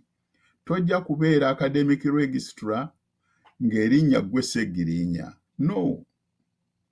Olina kubeera Nsengirimaana obeere mu kifo ekyo. Bw'oba toli mu kifo ekyo nga ggwe si Nsengirimaana, ojja kubeera either mu Easterner oba mu Northerner gwe baateeka edda mu nkwawa ng'era bwe twalina bano abasajja nga ono gwe batta kozi yali muki eyali omukyoli bamutadde mbu ye sipiika wa Parliament. Naye nga be bamukozesa ate nga bamaze okumuteiminga bulungi nnyo ali mu nkwawa zaabwe ate bwe bamala okumukozesa ne basuula eri era mwamulaba ebyamuviiramu ne basala ku bulago oyo n'agenda. Kale nno tulina obuzibu obwo. Omudumu guno ogulina okutulika be baffe bannayuganda nakabala. Ffe tulina okulwanirira eggwanga lyaffe okulikomyawo mu nteeko. Amasiga agaasatu omukulu gaatugambye educational system kweyimiridde administration, ba lecturers oba professors ne student enrollment bive mu kubeera political, bive mu kubeera biased, bibeere purely academic. Ate nga education eweebwa abaana baffe ejja kubabangula mu by'amagezi aga waggulu n'okubatendeka to become productive citizens. Kubanga ogamba obugambe nti nze nina degree honors naye nga tosobola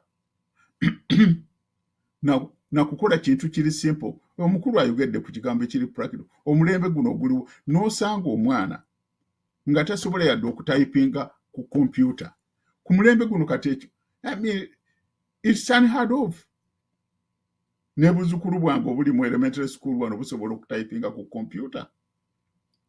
Naye n'osanga omwana avudde Makerere nga tasobola kutypinga bintu ku computer.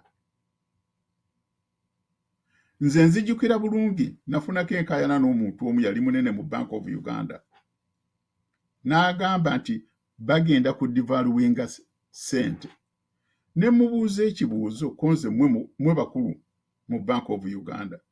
Bwe mubadde nga mukola discussion nga temunnatuuka ku decision ey'okukola devaluation, mumaze mmwe ng'abaasoma okucalculatinga effect devaluation gy'ejja okukola ku interest rate, employment and the investment yanyenga bunyizi. Kati nze ombuuza ebyo, nze nasoma degree Makerere, BCom honors, nasoma ebitabo 3, nentunuulire mume, wasoma ebitabo 3 nti nze mu course emu twasomanga ebitabo ebiwera 6. Naye gwe wasoma 3 n'ofuna degree, kati weewaana nti wasoma. Kwega n'olabira ddala omuntu eyakona from the start, ate ali mu kifo ky'alina okukozesa obuvunaanyizibwa, nga ne byalimu tabitegeera. Era kyova olaba nga sirenge yaffe etawunkananga mukka gwataba, mbukati simanyi eri ku 3,600 $. Ate one time yali ku 200 mu ziizo. Kwega it's a shame. Kuba tulina ebikojogo mu positions of responsibility kye bakola kiba kitegeera, naye bali wali amawawaatiro gabalinga agevvuuvumira. This is the problem. Ate kati kiri worse.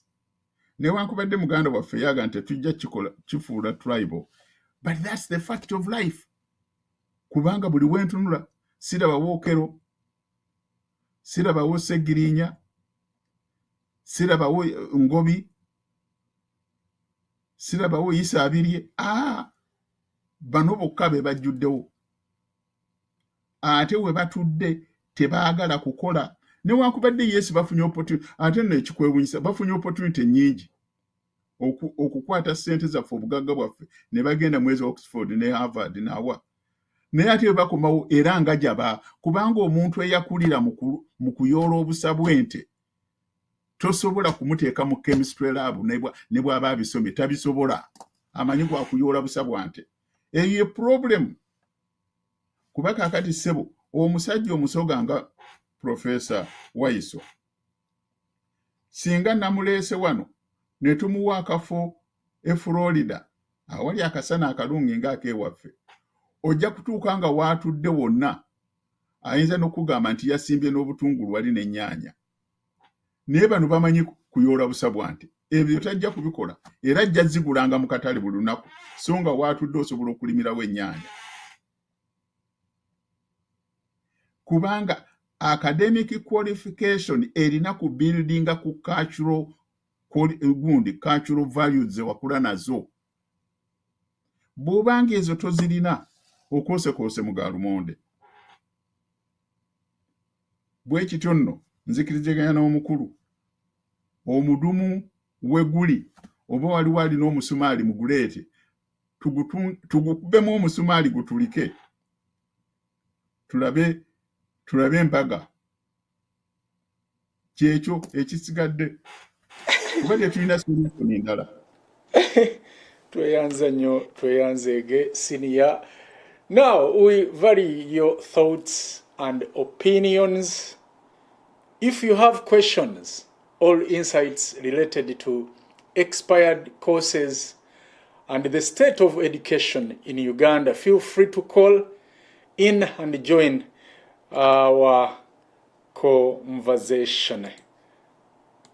Now, you can start by sending SMS. Don't call because we are using the call with our guests. So please send the voice notes or text messages. Now, back to Professor a little bit before going into callers or viewers' messages.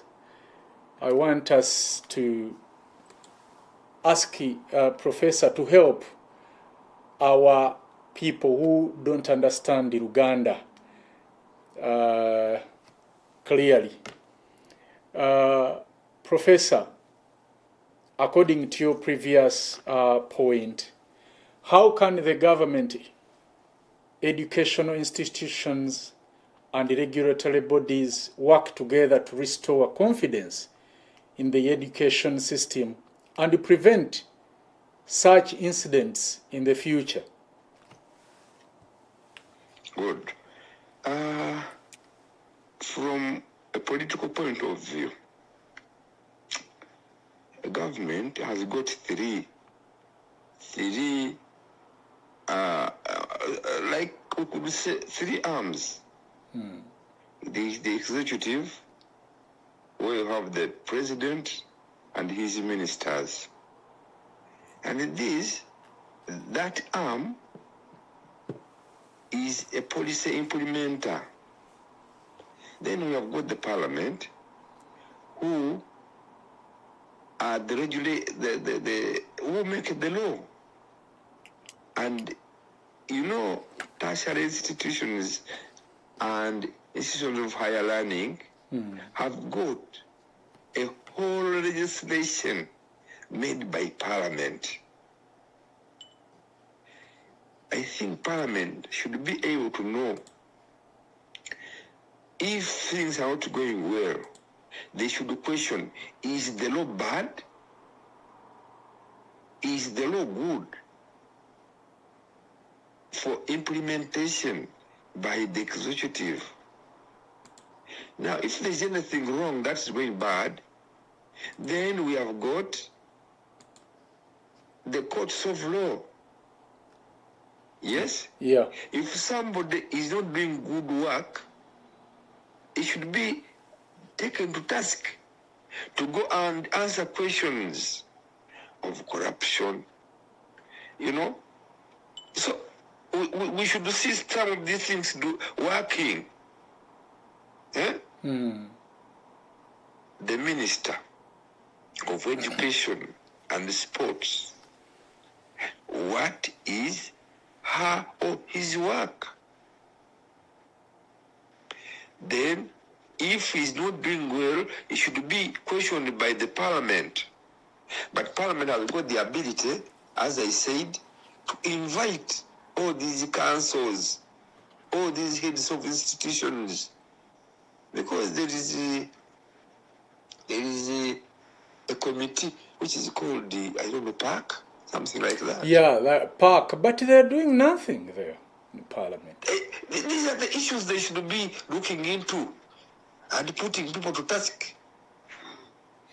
Okay? Yeah. The other day, that PAC called they were asking now, Professor Nawangwe there. It was about usage of money at the university at Makerere. And they were asking him about how he's treating the staff. And he was making decisions and suspending them, what. They asked him. But now this is a very important matter of expired degrees. I think the parliament should invite these people, should invite the minister. If they find somebody is at fault, court of law. Hey, court of law, you go, even go to Zira.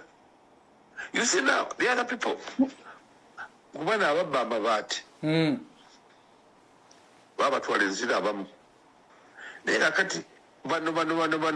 abatese courses expired. Why don't they also go there? Because for me, Professor, it was my first time to hear something about that. Yes. I don't know if it has ever happened in any other country, according to your experience. Expired courses? This is, I've been in the education system for a long time. Apart from us saying, let us review, in fact, in my department there, we have been sitting, no, let us review this, we review. But I don't know where it ends up. After you have reviewed in the department, review. In fact, the word review has been there all the time. We review the curriculum, and we have been reviewing many courses in my department. After reviewing, I don't know, because they are supposed to go through the faculty. After faculty, they go to Senate. Then from Senate, they are supposed to go to their council. the University Council, which now forwards them to where? To National Council for Higher Education. But it seems after they have been reviewed at the department, they remain there. Then we introduced new courses. You know, new courses are introduced. Now, that's the problem. But these Somebody is not people, doing the work. they have caused the permanent damage, which... Yes. Somebody is not doing the work. And for me, I would put it squarely to the academic registrar. That's why the academic registrar, you know, the academic registrar, but also the vice chancellor is the chairperson of the Senate. You know Senate? Senate is the academic arm of a university, which decides who has passed in which grade. Yeah. Now, if that's what you are doing, then why don't you think about reviewing the courses that in which you are awarding degrees? That's why I have a strong belief that we should not just keep quiet. Our parliament should be, because they are our representative, they should call these people in all these universities and put them to task and tell us the way forward. From here, what do we do next? Yeah. One, for those students, they are no longer students, for the products that graduated, and those who are going to graduate, and those who are still now in the system. Emmere bwebeekonye ogikusalira magezi ki okugifu. In fact, the mmere ekola nze gimanyi lumonde oyo bwakona bamuwambizze. Okawangamudde. Akati, is that what we are going to do as a way forward? Yes, yes. Era ndowooza. Era kye tulina okukola. That one Tunoonya alina.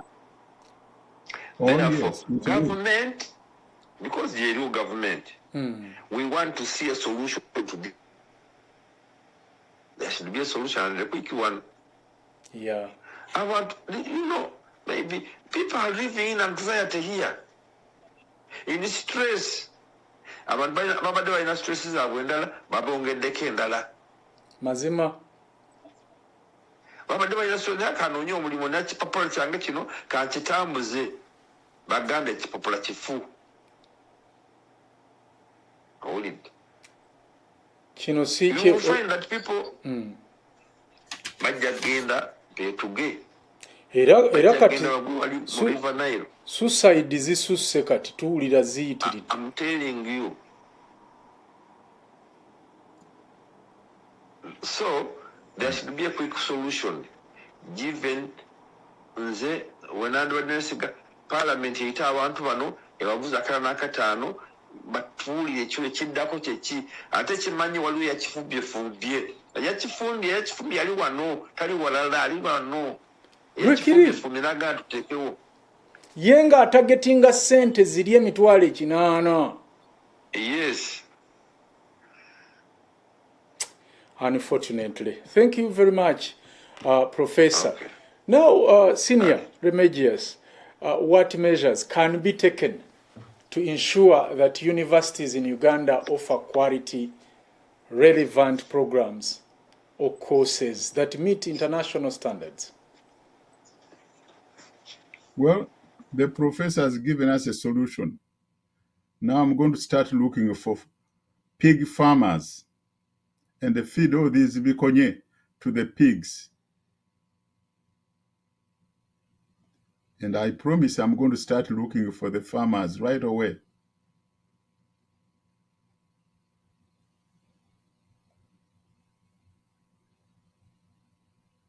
ng'oli mukambwe ennyo pookino.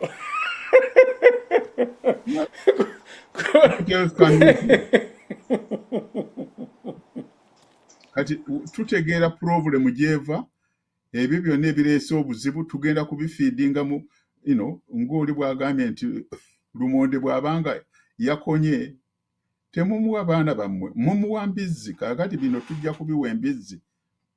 Ate ekirungi embizzi zirina omusango. Museveni yatugamba mbu ze zitta abantu.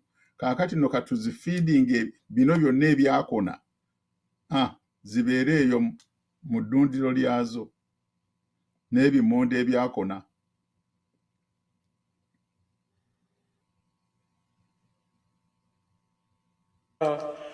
Siniya oli musajja n'ekitundu. Kale katugendeko mu bannaffe abatuweereza obubaka eddakiika eno ate tuwulire bo ki kye bagamba, kubanga twagala ate naffe kuva wano akadde keeko musaasire Profesa gyali essaawa kati ziri 9 gwa kiro.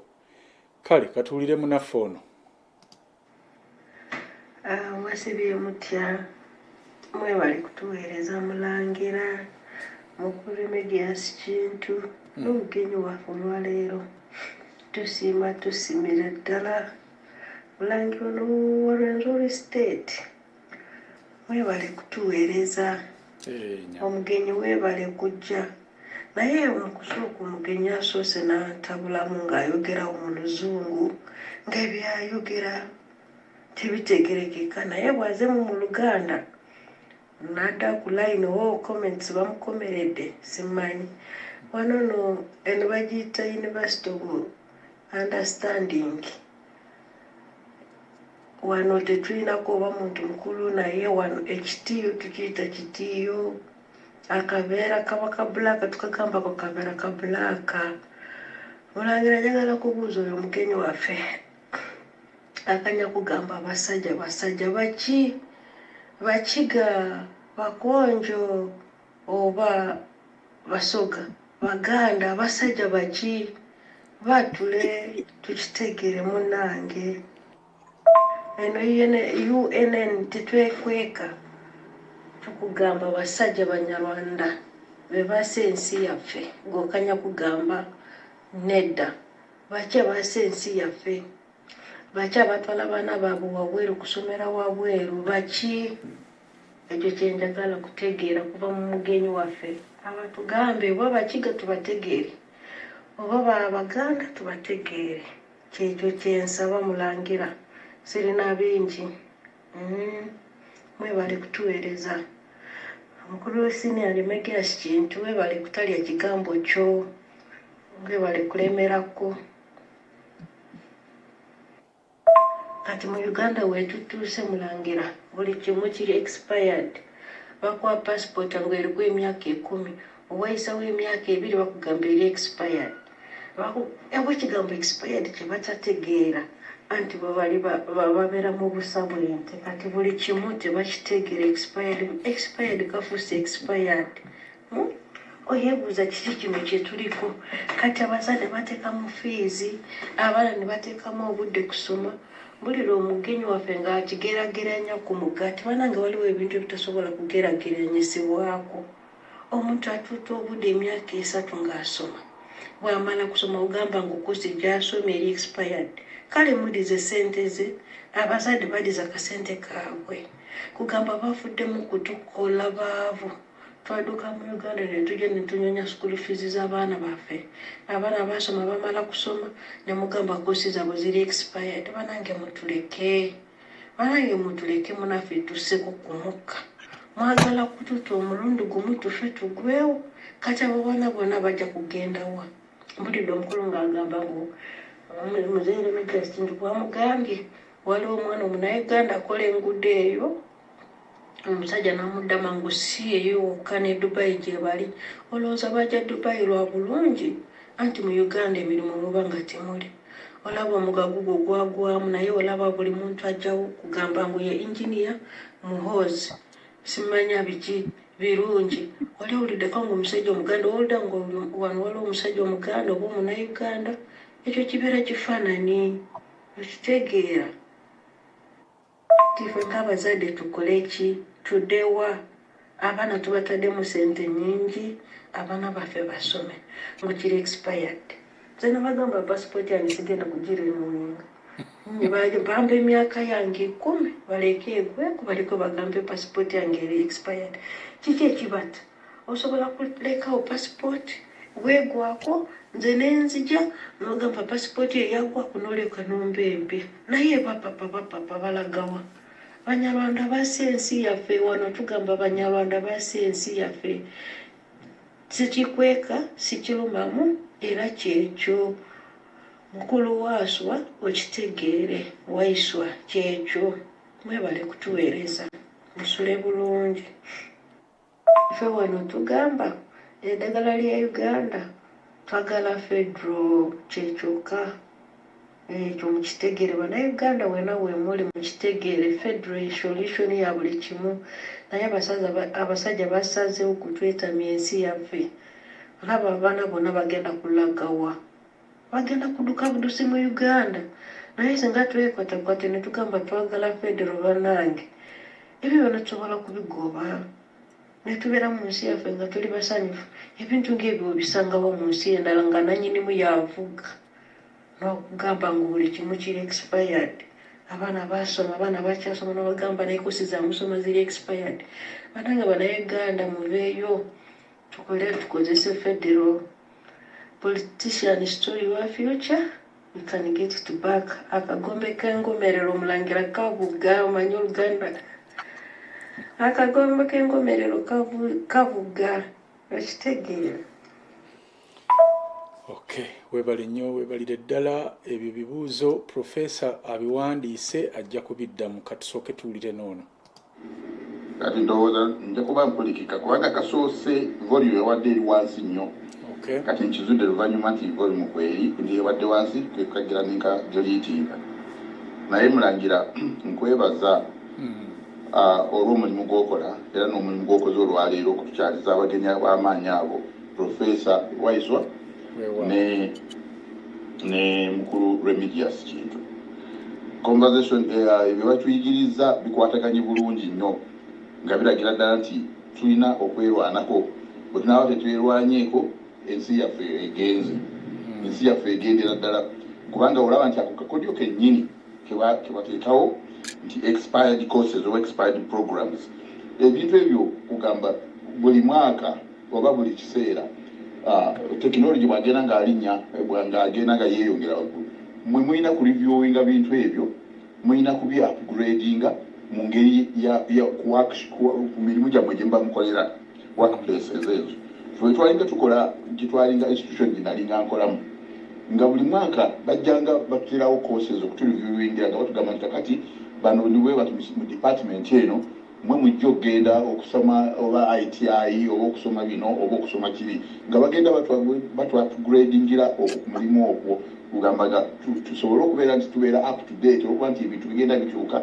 buli lunaku ne buli lunaku kati ne courses bwe zirina okubeera programs eyo mu masomero zirina okubeera curriculum balina okubikyusa balabe nga kiki nga babi upgradinga ng'okutuukagana n'omulembe ogw'ekiseera ekyo nga bwe kiba kiri so si kugamba bugayi nti nno kakati gwe tojja kuweebwa kati bo abaana bava ewaabwe bwe bali njaga okutegeeza wano mu USC University of Southern California bajjuddewo bonna abanyarwanda bali awo ku ssente y'omusolo waffe wa Uganda gye baliko gye bazannyirako babasomesa amakoosezi gonna agenda eri yonna bakomewo bo babeere nga balina gundi eziriki courses zaabwe ne programu zaabwe eziri up to date ngezaba abafu abasomedde Uganda zibagamba nti ezo za expiringa ddala ate nga si musango gw'abaana abo ababa basoma gundi ezo omusango gw'aba administrators bagambe nti no administrators be bali expired ababa babirimu ababikolamu baminisita basimanyi omukyala wa Museveni babirimu wa education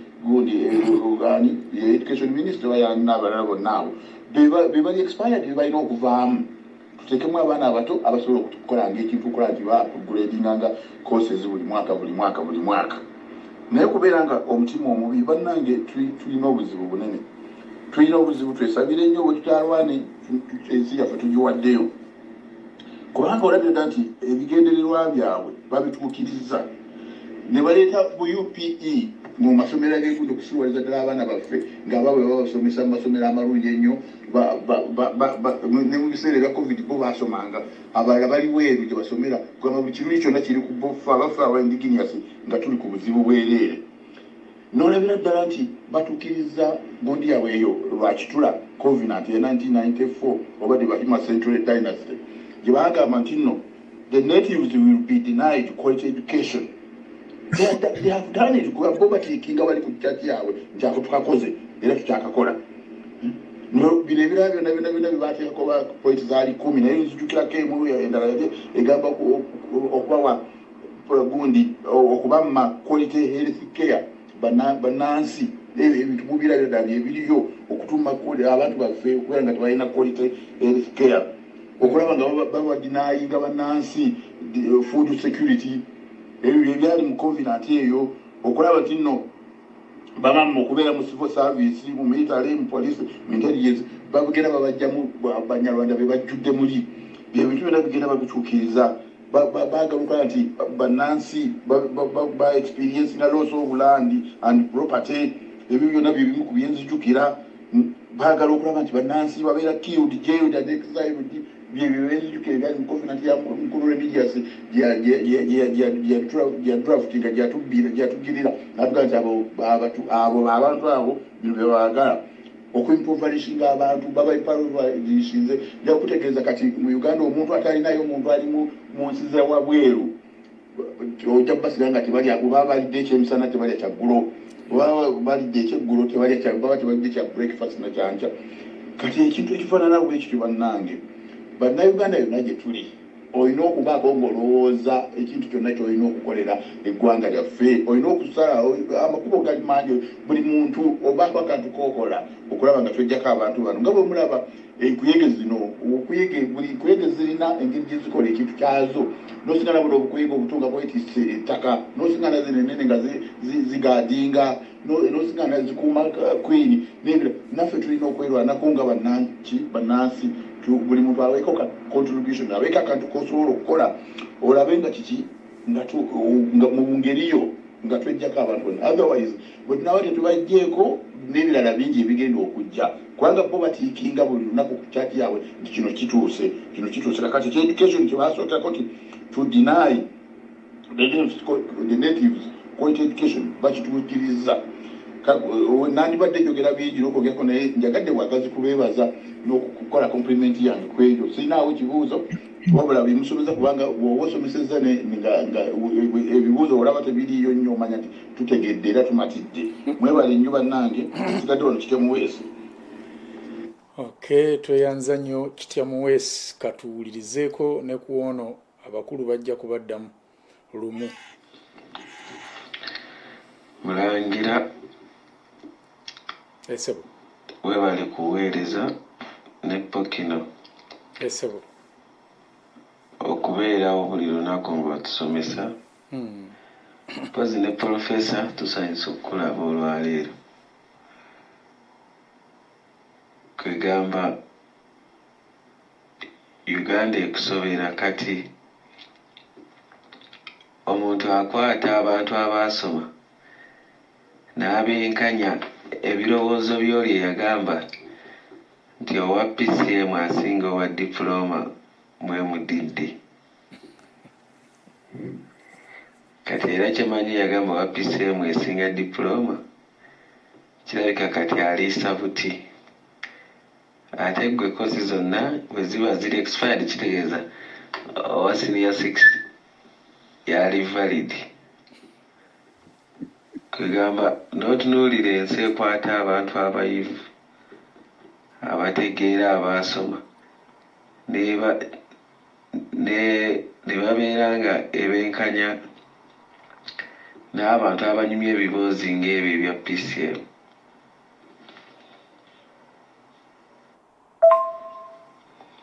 naye ffe nga ba student wano era abaluddewo ebbanga era nga pokino bwalambuludde tukimanyi obuzibu bwa Uganda Banyarwanda buli wamu beesonsekawo bo tebalina kirungi kye baagaliza nsi eno.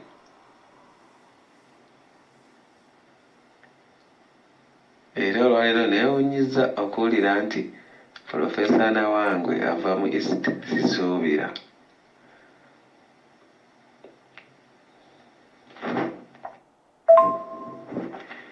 Posi n'ekirala abazadde bulijjo bawoza ensonga ez'amaanyi zibeera mu ddiiro ne bawoza tezibakwatako ne banoonya fiizi buli mu kasonda basasulire abaana. Kati kansuubire gabawedde. Kati basooke kulwanira kizibu kino kiveewo bamanye nti ku luno bwe tusomesa gye balaga tulabawo. Bakati baabo osomeseza ebbanga eryo lyonna bakugambye eri expired. Era kikwetaagisa okuddamu okwata endala osomese oba olina kuggyawo kizibu ekireese ssente z'okufa z'otadde mu mwana ne diguli y'okufa.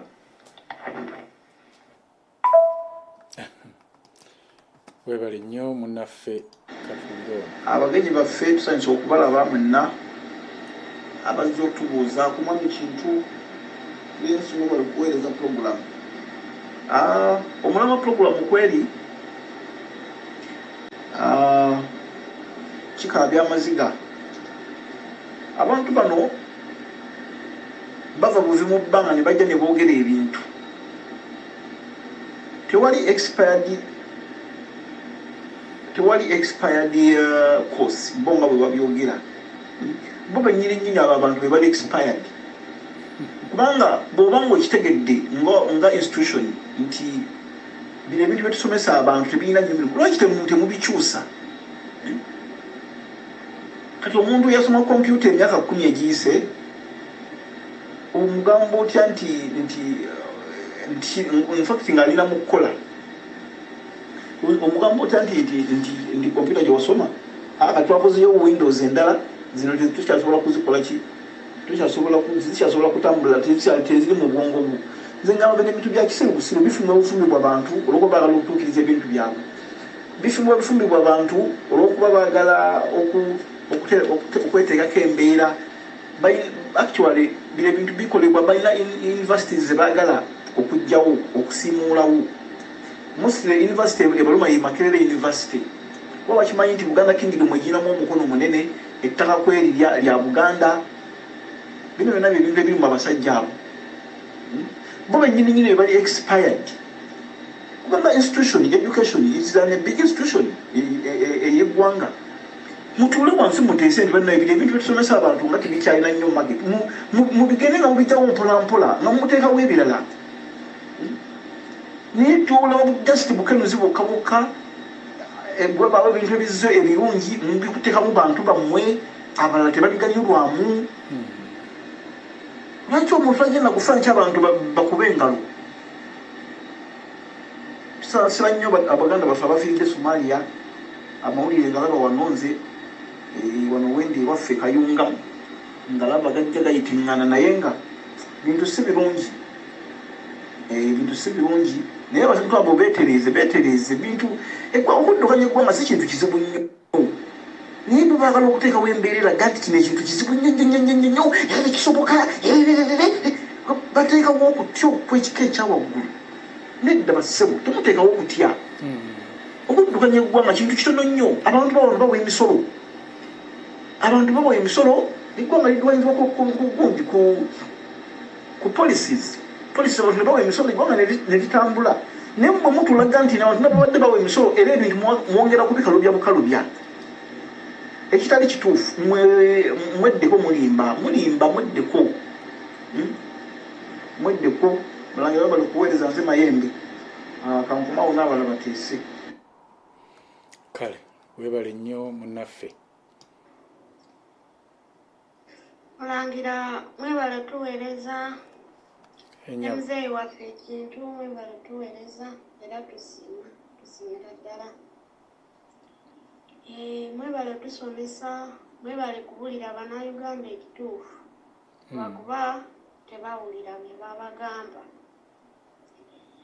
Mulangira nze nkyali ku nsonga y'abo ba MP abo ba MP basoke babakubemu omuggo singa abasooka ne battako nga basatu bana bajja bivaako batwegateko tufune federo mu Uganda kubanga ensi egwawo ensi bagiwambye kati bw'otunuulira bano abayimbi nalabye abayimbi bonna be balonze bonna Banyarwanda tekuliku yadde Munnayuganda bonna Banyarwanda kugamba nalabira ddala nti ensi yaffe bagiwambye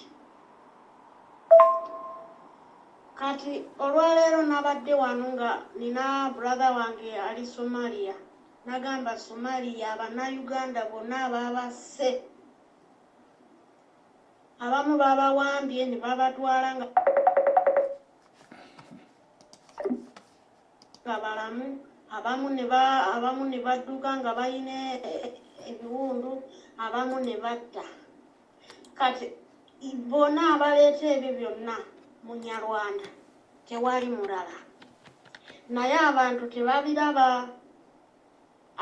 tebabiraba naye tetumanyi oba kiki simanyi Bannayuganda oba balowooza ki sibitegeera naye nga bambi nze kati sisobola kuba ku UN kubanga manyi we waliwo ekituufu abatuvuma ku social media batuvuma naye era tusigala nga tuguma tulemeddeko era mpaka nga tuwangudde ensi yaffe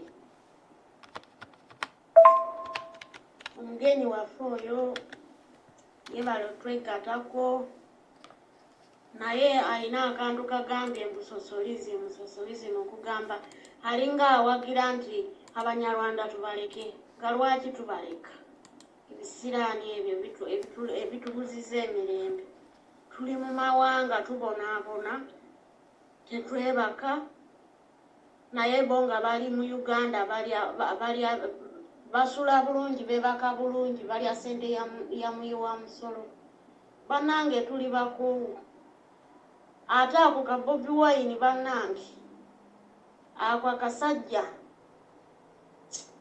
simanyi naye katusabe Mukama waali buli kimu kijja kuba bulungi nze mbita bana nkoola bagundi ba Rwenzori State bajje batwegateko ku UN bawulirize bye musomesa naye nga mwebale tuweereza tusimanyi okusimira ddala Omukama abakuume. I'm from Rwenzori State. Thank you very much. Naye nina obubaka wano mu buwulirize. Ono agambye Mulangira ndi wano ndi mu nyiike nnyingi nnyo. Brother wange abadde Somalia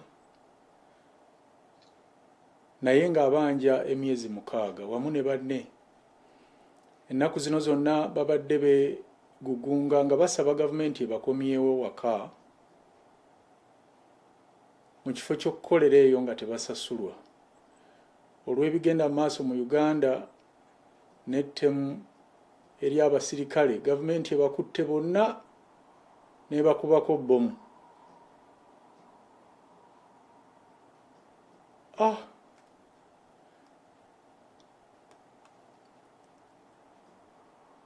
Era nga bwe babadde babanja teri agenda kudda nga tali mu kibokisi. Jesus Christ. This is message ngisomye nga bwe bagimpeereza. Sirina bukakafu bwonna ku kigenda maaso Somalia.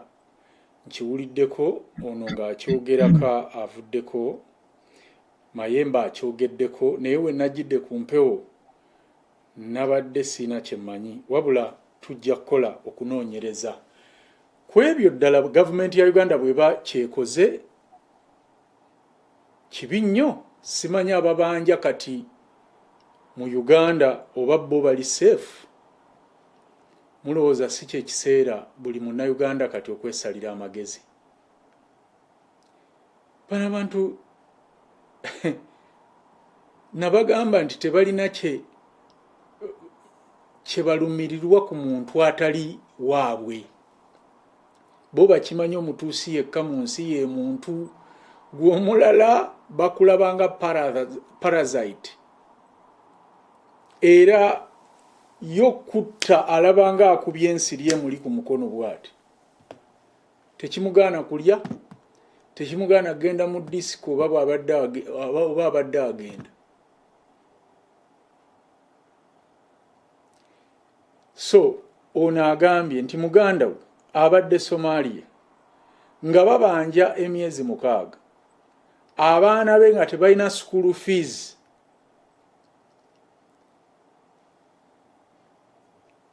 Mujjukire nti abaana fees eweze taali tebasoma ttaamu eri, kati nga waliwo essuubi oba oli awo bagenda kusoma ttaamu eno basobole okugattako n'ettaamu eri bayite, kuba ttaamu 2 zisobola okuyisa omwana. Kati balabye n'essuubi eri ettaamu eno nga tebalina sente ze bagenda kuwa basirikale bano era baana kugenda. Kyokka n'abali eka batabuse betandise kutta bakama baabo. Ne bagamba kino ekibinja bwe tukikkiriza okudda e Uganda oba ne tukizza e Uganda kiyinza okuba waasi, bano boka basirikire eno.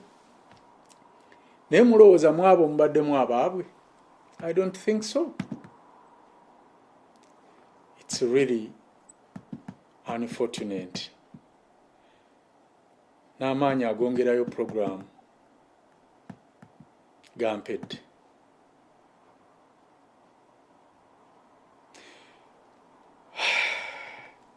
Njagala bakadde bange abali mu studios okuddamu ebibuuzo. Banaffe betutasobodde kuwuliriza temufaayo, n'enkya lunaku oba lwe tunadda ebibuuzo byammwe tujja kubisaawo. Kantandike ne Professor Sebo, ebibuuzo ebizzeewo tusaba obiddemu mu bufunze tulabike nga tufumbikiriza. N'ekyo ky'osembyeyo nakyo bwe kiba kibadde bwe kityo kibi nnyo kibi ddala. Era kibi nnyo if it's like that. Exactly. Naffe kye tugambye, we can't confirm a mere text, naye ono agamba muganda we ne muganda wa alugendeddemu. Kati tujja kwesabira ku ekyo. Naye ngende ku mulamwa gwaffe. One, waliwo omukyala agambye call a spade a spade. Nze bwe mba nkola research kinziwalira okukola generalization, okugeneralizinga nga really evidence gye nina tenganya kukola ki kugeneralizinga. Naye twetwogera, nze mbadde njogera ku bya universities nenze mmanyi, yawulidde siganye nti Abanyarwanda mwe bali. Naye nze mbadde mpa evidence eri mu university. Professor Katumuka ali Kyambogo, Nawangwe ali Makerere, Okwakolo erinnya ly'Okwakolo bwa Busitema, Okwakolo n'abalala wasoba lunywa wa Mubusi. Awulidde akati awo nze mbadde nsinziira okugamba kiriko nze sigenda kugeneralizinga nga evidence gye nina abata universities mbadde njogera university si ku bitongo ebirala ndowooza mulangira omulamu ogubadde ku university and education sikyo kwe mbadde nsinziira akati omukyalo yagamba akola spade nze nengamba kale a spade is called a spade, you can't call it a spade. Naye nga the fact is nti abamaaniga universities bano bamawanga matabule bwegatyo nengamba netukiteeka mu feelings za mawanga, tukiteeke mu feelings za muntu oyo ahandolinze ekintu ekyo n'alemwa. Ate nga bwe tugambye nti chairman owa National Council for Higher Education ye Professor Katumbuka Eri. I think ye vice chancellor wa Kyambogo University. Ati Kyambogo University naye je ky'okubeera n'abantu bano ne courses tetugamba nti ziri ki expired tekyandibadde weekityo kakati awabeera weakness ey'omuntu oyo ali mu Kyambogo University nenteekamu ne ba academic registrars bonna we batyo nze nga nsembyayo okugamba bwe nti omanyi sebo mulangira abaana ba university bano basasula emitwalo ebiri nga bagisasula directly mu National Council of Higher Education mitwalo emeka ebiri Kyambogo erina emitwalo 4 ayina emitwalo 5 bwotyo bw'ogatta university zonna zirina abaana bameka bayinza okuba bali mu mitwalo 5 naye nga buli omu asasula emitwalo emeka 2 pa academic year. Jesus. Oba ontegedde kakati ezo sente lwaki ziyamba mu kuupdatinga bintu bino then n'ogamba nti koosi emu ya mitwalo 84 owulidde Kyambogo erina koosi 74 times 84 nze ne my conclusion eri bweti either ab'emitima ebirungi abaana abali concerned mu Uganda bangi n'abazadde court eyaffe esiga eddamuzi lyandibadde lisalawo eggweye weezinge oba course ziri expired oba not awulidde kubanga bwe basalawo nti ziri expired bano babaligirire bano abasomesa kode ziri expired baligirire abaana abo abasasula in fact kubanga omwana asasula mu university sente zemanyi zisimbayo okuba entono $1.5 million ana academic year eyo semester emu omwana okumala ku university aba avudde mu bukadde nga 8 owulidde okusoma koosi eri expired banaamuliyirira bannange kyekiseera bagende kooti ate sigiddamu ziriyo lwaki parliament webeera emeddwa esigiddamu zirikole kubanga yo executive yalemwa Ministry of Education and Sport yalemwa ya presiding over universities ezisomesa course ezi expired oba ontegedde executive yalemwa parliament enoonyereze esiga eddamuzi ffe abantu ba bulijjo abali aggrieved bagende beerwanireko eyo wabeerewo obwenkanya conclusion yange ssebo naye neyanziza nnyo okunkyaza Professor gwasinze tetunakuta tubulamu katono bano balajanye nnyo bannaye kampeeyo mukisa 2 mwekka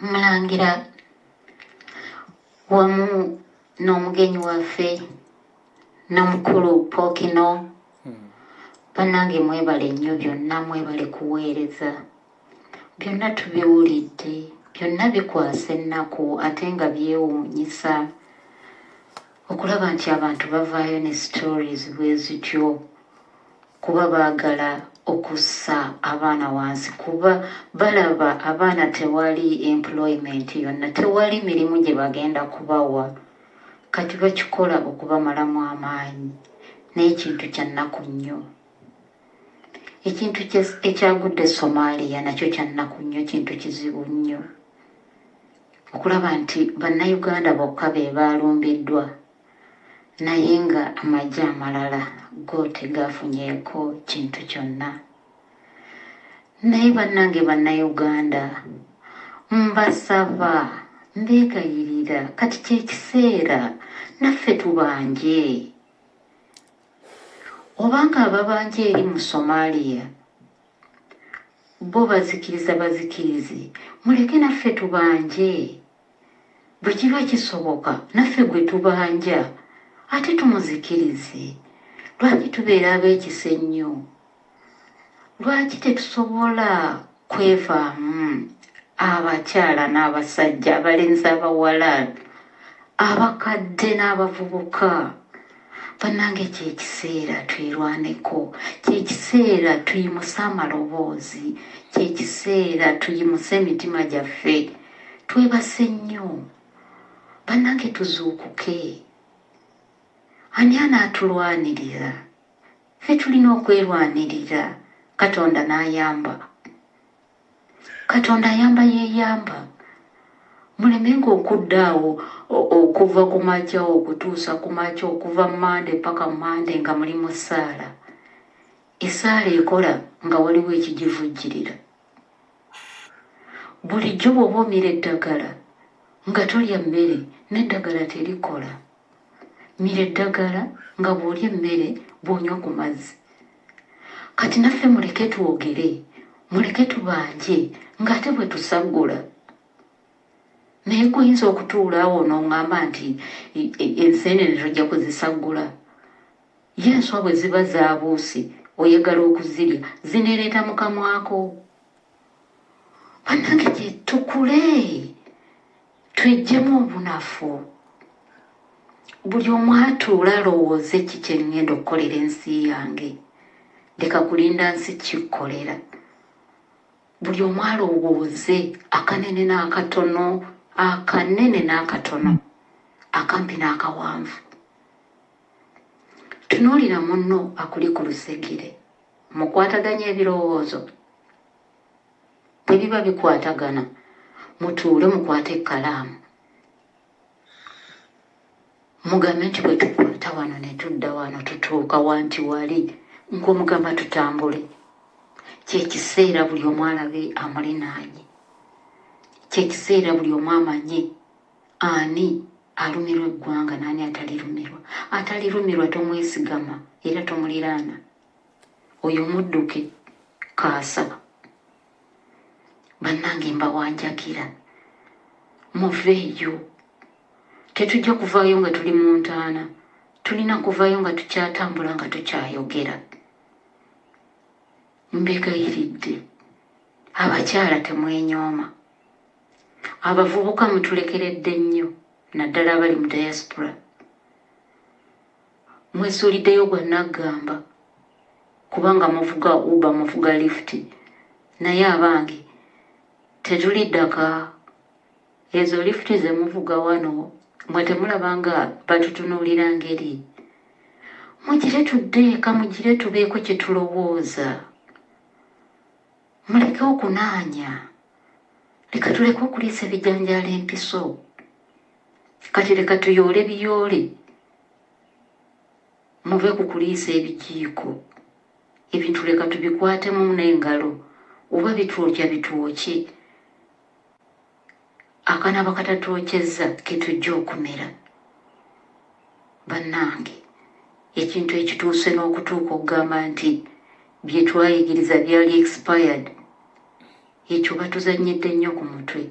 Nze ndowooza kyekiseera tubeeko kyekutugamba. Mwebale nnyo mwenna ababeera ku UNN. Mwebale kuwuliriza, naye bye muwuliriza byonna kyekiseera okubiteeka ku lupapula n'okubiteeka mu nkola. Mulangira mwebale kuyigiriza, mwebale kulwanirira nsi yammwe Uganda. Mukama abeere nammwe, saatera abeere ne Uganda ne bannayuganda abaliyo. Webale nnyo munnaffe, webalire ddala message ennungi bwetyo. Mugyebale fondi mukulu Remigius Kintu n'omugenyi oyo gwe muli naye mu studio olunaku olwaleero. Naye mukulu Kimbugwe, ekigambo ekikwatagana n'education yaffe oba education y'e Uganda, abasajja bagyonoona. Abasajja bagyonoonera wa? Abantu twatandika okusoma nga tusoma kuyita so si kusoma kuyiga wabula kusoma kuyita ng'ebimu ku byo okusoma okuyita amasomero gatandika okusipotinganga ebibuuzo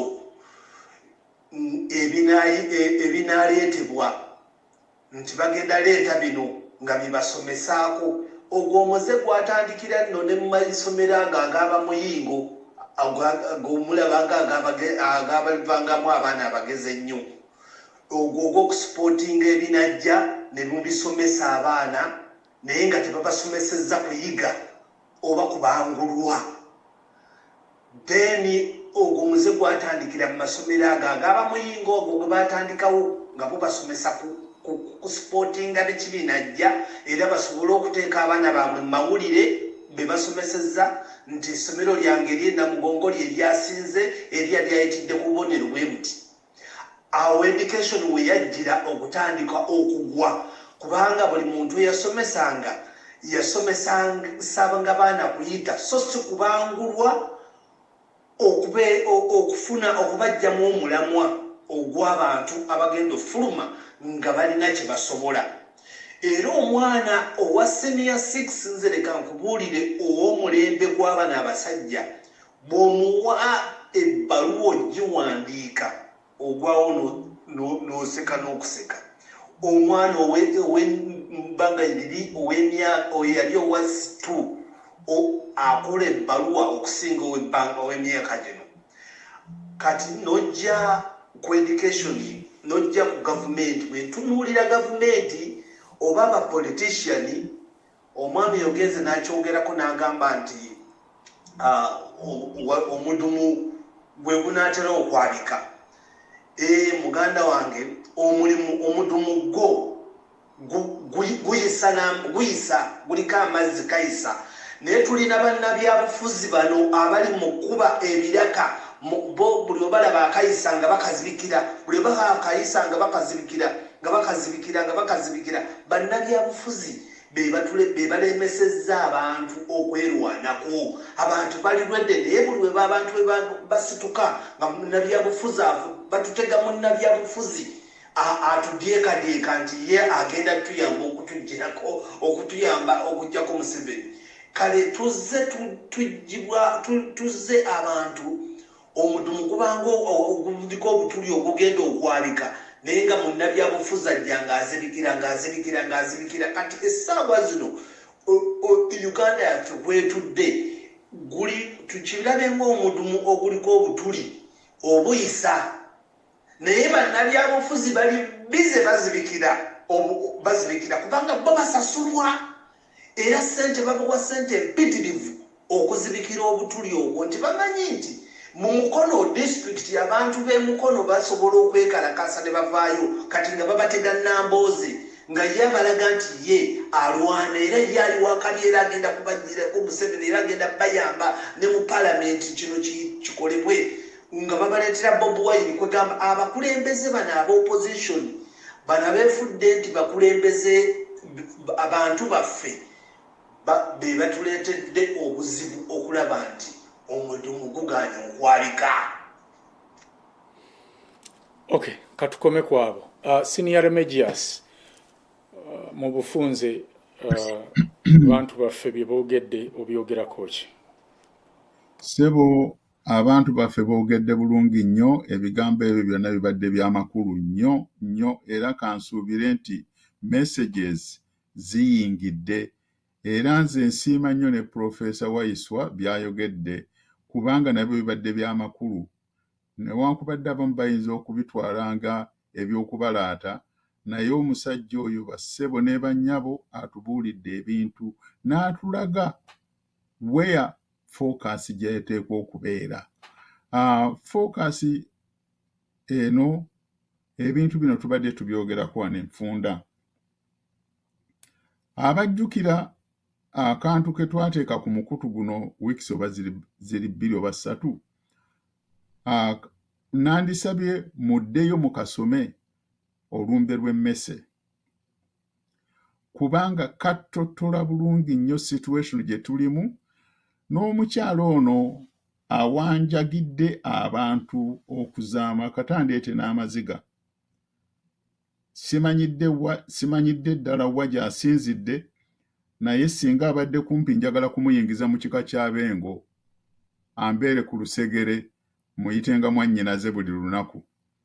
Maama, nja kuyingiza mu kika ky'abengo, nja kuwa n'erinnya lya Namwanje, ombeere ku lusegere kubanga mpulidde nga otegeerera ddala awasiiwa nga nze bwe ndabawo. Ebizibu bye tulina mu ggwanga lyaffe byonna osobola okubigattagatta wamu nti eggwanga lyafa, abaalitta tubamanyi, era nga omukulu bw'agambye nti tugende mu paalamenti, naye nze ŋŋamba nti okoosekoose mu Gaalumonde, kubanga ki paalamenti kyakako ekyo kiringa musoobooza ate gw'otajja kusobola na kufumbamu nva. Ate bw'onaagenda mu judiciary nti owaabe, ate awo oba bikusobedde, kubanga ne judiciary ya Uganda yonna nvundu, tekyali judiciary gy'osuubiramu. N'olwekyo option eri emu yokka yokka yakufungiza. Ba politicians temubeesigula, bo bagule bagenda kulya miliyoni zaabwe era bazirya era bali comfortable, tibalumirwa muntu munaku ngaffe. Nsaba abantu bonna abatuwulirizza, naddala abantu betubadde twogera nabo betukolagana nabo, abakyasirise nga bazinze emikono, muzuukuke. Bwe muba timwagala kuzuukuka, musigaleyo mu kitanda, naye mubuulira abalala bazuukuke, bo batwale embuzi ku ttale, bazisibe ku ttale, muba temusobola zitwalayo. Bw'obanga gwe tosobola kutwala mbuzi ku ttale ng'okyayagala kusigala mu katanda ng'osika bulangiti, labayo omulala anaasobola ozitwala ku ttale, naye embuzi zirina okulya. Ndowooza ategeera Oluganda ekyo akitegedde, naye nga obudde buweddeyo. Kyenva nsiima ne Ssekusiima yenna, oyo gwe mmaze okubatiza erinnya erya Namwanje by'ayogedde, kansuubire nti mubiwulidde. Tufungize ensi eggwaawo. Ekigambo omulangira ky'oyogedde ekya muganda waffe aweereza message nti muganda we kirabika bamuttidde Somalia, kya nnaku nnyo nnyo nnyo nnyo. Naye ate nga nze omuntu agoberera empisa n'ebikolwa by'Abanyarwanda bano abaatwala eggwanga, tekinneewuunyisa, kubanga enzita eyo bagikozesezza ne Congo, ne batwalayo abaana baffe ne balimba nti baguddemu ambushi, so bano be babasaze. Naye ate ekyo baakikolanga ne Luweero, bwe baalabanga abaana Abaganda abasobola okukolera mu mulimu obulungi, ng'abo bennyini nnyini ba Rwigema, ba Kagame, ba Eri Tumwine, including Kiza Besigye, nga bakuba abaana amasasi, ne beekwasa nti abasajja b'Obote babakozeeko ambushi. Kiza Besigye bw'aba yeegaana ajje wano tubyogere, kubanga nze byonna mbimanyi. Kale nno tulina obuzibu bungi mu bantu bano abaatwala eggwanga lyaffe, naye ffe tujja okwenunula. Bwe kityo nsaba buli awulidde, fungiza, ojje tununule eggwanga lyaffe. Mukama abeere nammwe. Okay, as we approach the end of our discussion, it's evident that the revelation of expired courses has sent shockwaves through Uganda's education landscape. We have explored the challenges faced by students and the implications of the country. It is crucial that all stakeholders collaborate to find lasting solutions and safeguard the future of our education in Uganda. Professor, in your few words, I want you to say goodbye to our viewers. Yeah. Several host. Yes. Neyanziza nnyo kunkyaza. Sebo gwasinze. Ate nsiimye nnyo senior discussion ye. Neyanziza nnyo abacontributing ku mboozi eno. Yes. Ddala ababuuziza ebibuuzo, abakoze comments.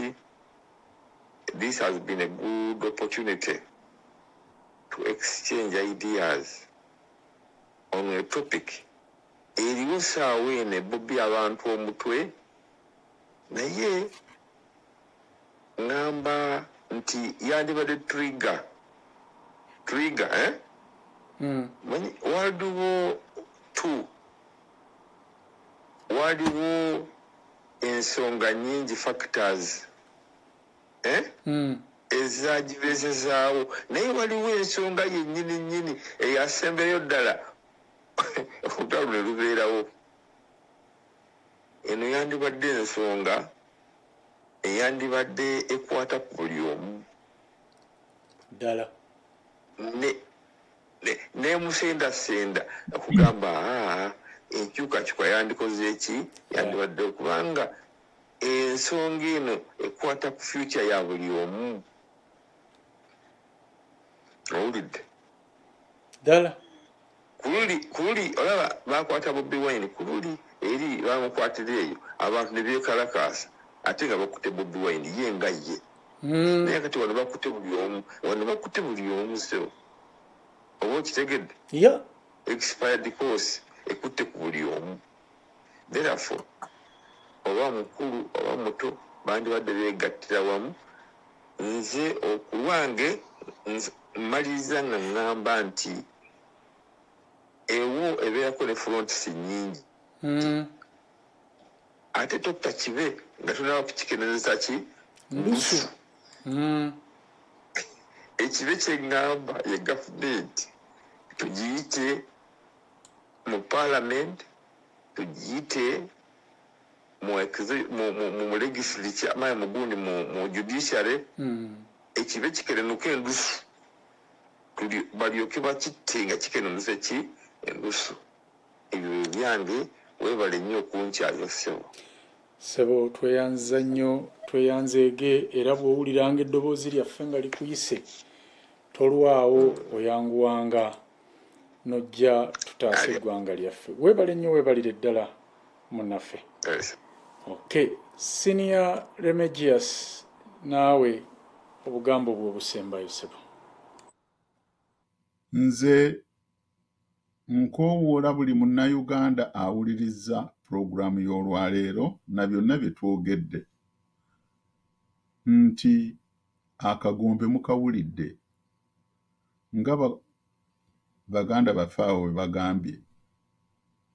Bwe kiba nga obadde olinda the last signal to wake up, yeeyo kati gy'ofunye. Kyewuunyisa ate kyennyamiza nti tulina abantu abatusiba kantuntunu ne bawesitinga energy yaffe mu bintu ebitaliimu. Nakyogerako wano olumu, osobola okukuŋŋaanya abantu 1,000 n'okusoba, simanyi bakuŋŋaanya 10,000, mudduke embiro ez'empaka okusanyusa kabaka ku mazaalibwa ge. Sirina bulabe bwonna na kigambo kya kusanyusa kabaka, kuba nange ndi musajja Muganda. Naye abaffe singa energy eyo mwagitadde ku kigambo kya kununula ggwanga, abantu 10,000 ne bwe guba 1,000 ne bwe luba 10,000 ne muluteeka ku kintu ekinaagasa eggwanga okusinga okusanyula omukulu. Watya nze nkakasa ne kabaka ajja kukisanyukira okusingawo, n'alaba nga abantu 1,000 mulamba guvuddeyo okununula Uganda ne Buganda okusinga okumusanyusa mu misinde egy'empaka. Era nkakasa kabaka yandisanyuse nnyo nga energy eyo eteekeddwa mu kintu ng'ekyo. naye n'olaba bano be bafujjiridde ssente nga babuzaabuza abantu babasiba kantuntunu babakonya obwongo ne batalowooza beyond. Abantu abo bandeetera okusoma eddiini obubi ne ngamba nti lwe ndikukwatako bijja tubuguma. Ekyo kyendabula bannayuganda bannange, muve mu kugoberera abantu abateekebwawo Omunyarwanda ono Yoweri Museveni okutubuzaabuza n'okutukonya tuleme okuvaamu omwasi. Be ba Peter Mayiga, be ba Kyagulanyi ne ba politicians abalala, kubanga bo kati balya. Era Mayiga tekimuluma bw'aba takyasobola kuvuga mmotoka ye kukkirira waffe Buddu, kuba yayinza n'okulinya helikopita ya Museveni. Naye abaffe senga awange naye anaalinya helikopita ng'ayagala okugenda e Kampala okulaba abazzukulu be waapi. Ekyo kye tulina okutunuulira. Kati abaana baffe mubagambye nti n'education gye mulina eri expired. N'olwekyo eyo ye justification obutamuwa mulimo kuba tolina gye wasoma. Naye ate muwadde ne bachelor's degree ne masters mugimuwadde, zonna ziri expired. Bantu bameka abaspeninze ssente okweducatinga abaana bammwe bafune qualifications ezo ez'ebikwangala. N'olwekyo baganda bange tufungize, muve mu kuzinga emikono, muve mu kwekwasakwasa ebitaliimu, tukwate ekkubo limu lyokka okwewonya Abanyarwanda ku ttaka lyaffe erya Uganda. Bwe munaakola ekyo nange nja kwebaka neegolole. Mwebale nnyo okutuwuliriza, mwebalire ddala. Mukama abeere nammwe. Sebo naawe Omukama abeere naawe, tweyanza nnyo, tweyanzeege olwaleero n'ebigambo eby'amagezi bwe bityo bye mutuwadde bakadde baffe. Bagamba nti ow'enkajja, owannakatu, ow'entamu enjaliire, ndikumma okulya n'enkulyowa omwoyo. Mwebalire ddala bakadde baffe. Kakati bannayuganda, ebyo mubiwulidde, kisigadde eri mmwe okulaba nga bigenda mu nkola. Kitegeerekese nti lino kkobaane okuggirawo ddala ne kye mubadde mugezaako okwogera nti abaana bammwe tebaweebwa mirimu, abaabwe be bafuna emirimu mu Uganda. Kakati bakuteereddewo valid reason why omwana wo tafuna mulimu. Kwe kugamba nti bye yasoma byali bifu. Oyo ataasomera mu Uganda, ekyo kiina kye kimukwatako, agenda kutuula wali asaleko. Abazadde muve mu lwatto wange nalumanya oba okufuuka nampulira zibi gwe bagamba nti balo embogo yamutta nti oyo bwazifumita atyo. Abali e Somalia muwulidde ebibatuuseeko nga babanja.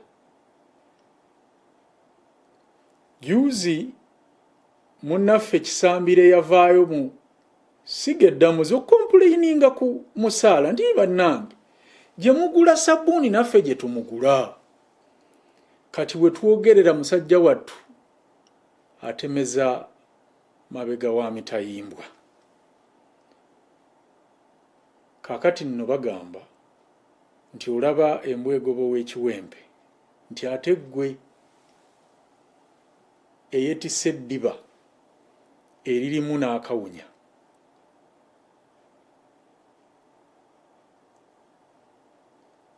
kino eky'abaana ng'oggyeko ekyokutunulira ssente era ze bamanyi nti mujja zitoola kuba n'eza passport mwazitoola omulundi ogutali gumu egitali ebiri kati bapanga n'eza ndagamuntu nti mulimu ekibulamu waliwo kye bagenda okussaamu nazo muzitoole era n'abazadde mukkirize mutoole na zino naye nze ndowooza nti twalikomye ku ziri zino ne twekwata wamu ne tutazitoola. Thank you very much to our esteemed panelists, Professor Ali Waiswa from Kyambogo University, Senior Remigius Kintu, and our brother Alfred Ongwen. We missed him tonight, but next time he will be with us because today it was due to technical problems. Thank you so much, our elders, for sharing your insights and shedding light on this critical issue. Join us next time on the Intelligent Insights show as we continue to tackle important topics affecting our society. Remember, education is the key to our future, and together we can strive for excellence and a brighter tomorrow. Don't forget, federal is the only solution to all this mess. God bless you, and God bless Uganda. And bye-bye for now.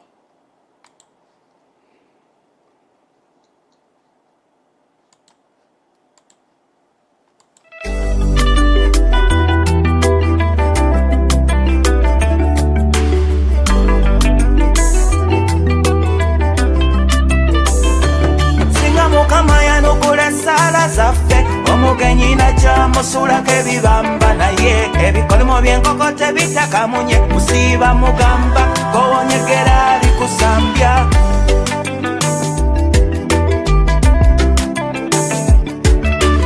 kandi kuviire ku ntono ng'omuyala asanze we bafumba omugenyi yandagenda kunyanga asenga kati akulungudde omwezi nalina enkoko yange lucumba najimuwa najirya obugenyi nalina ne bata yange kabuzi nayo yajirya dda tasaaga omugenyi atagenda omugenyi andabye nakuserwa kyokwota mukoye omugenyi yasenga nasinza nnyini mwentanama omugenyi mukoye nze yajja tukubya mu ngalo kati atusesa amakete nalina kamyu kange gasodde nakoya kandyako nankube ebibekyagalo nalina embuzi yange bitanga nayo yakyegwera nampa ebijanjalo okwekulubeseza ku munnanfuusi wabula kwefuulira nolozolera singa mukama yanukula esaala zaffe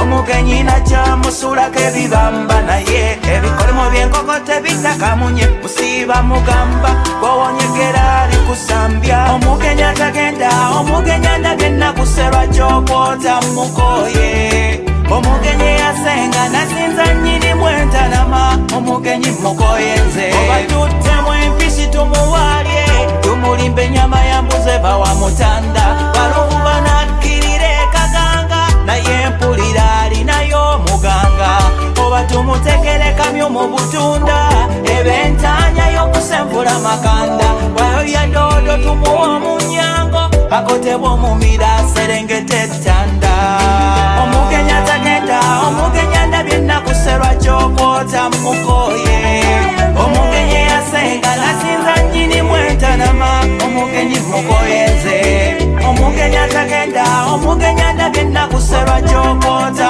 mukoye omugenyi yasenga nasinza nnyini mwentanama omugenyi mukoye nze omugenyi yasenga omugenyi mukoye omugenyi atagenda omugenyi yasenga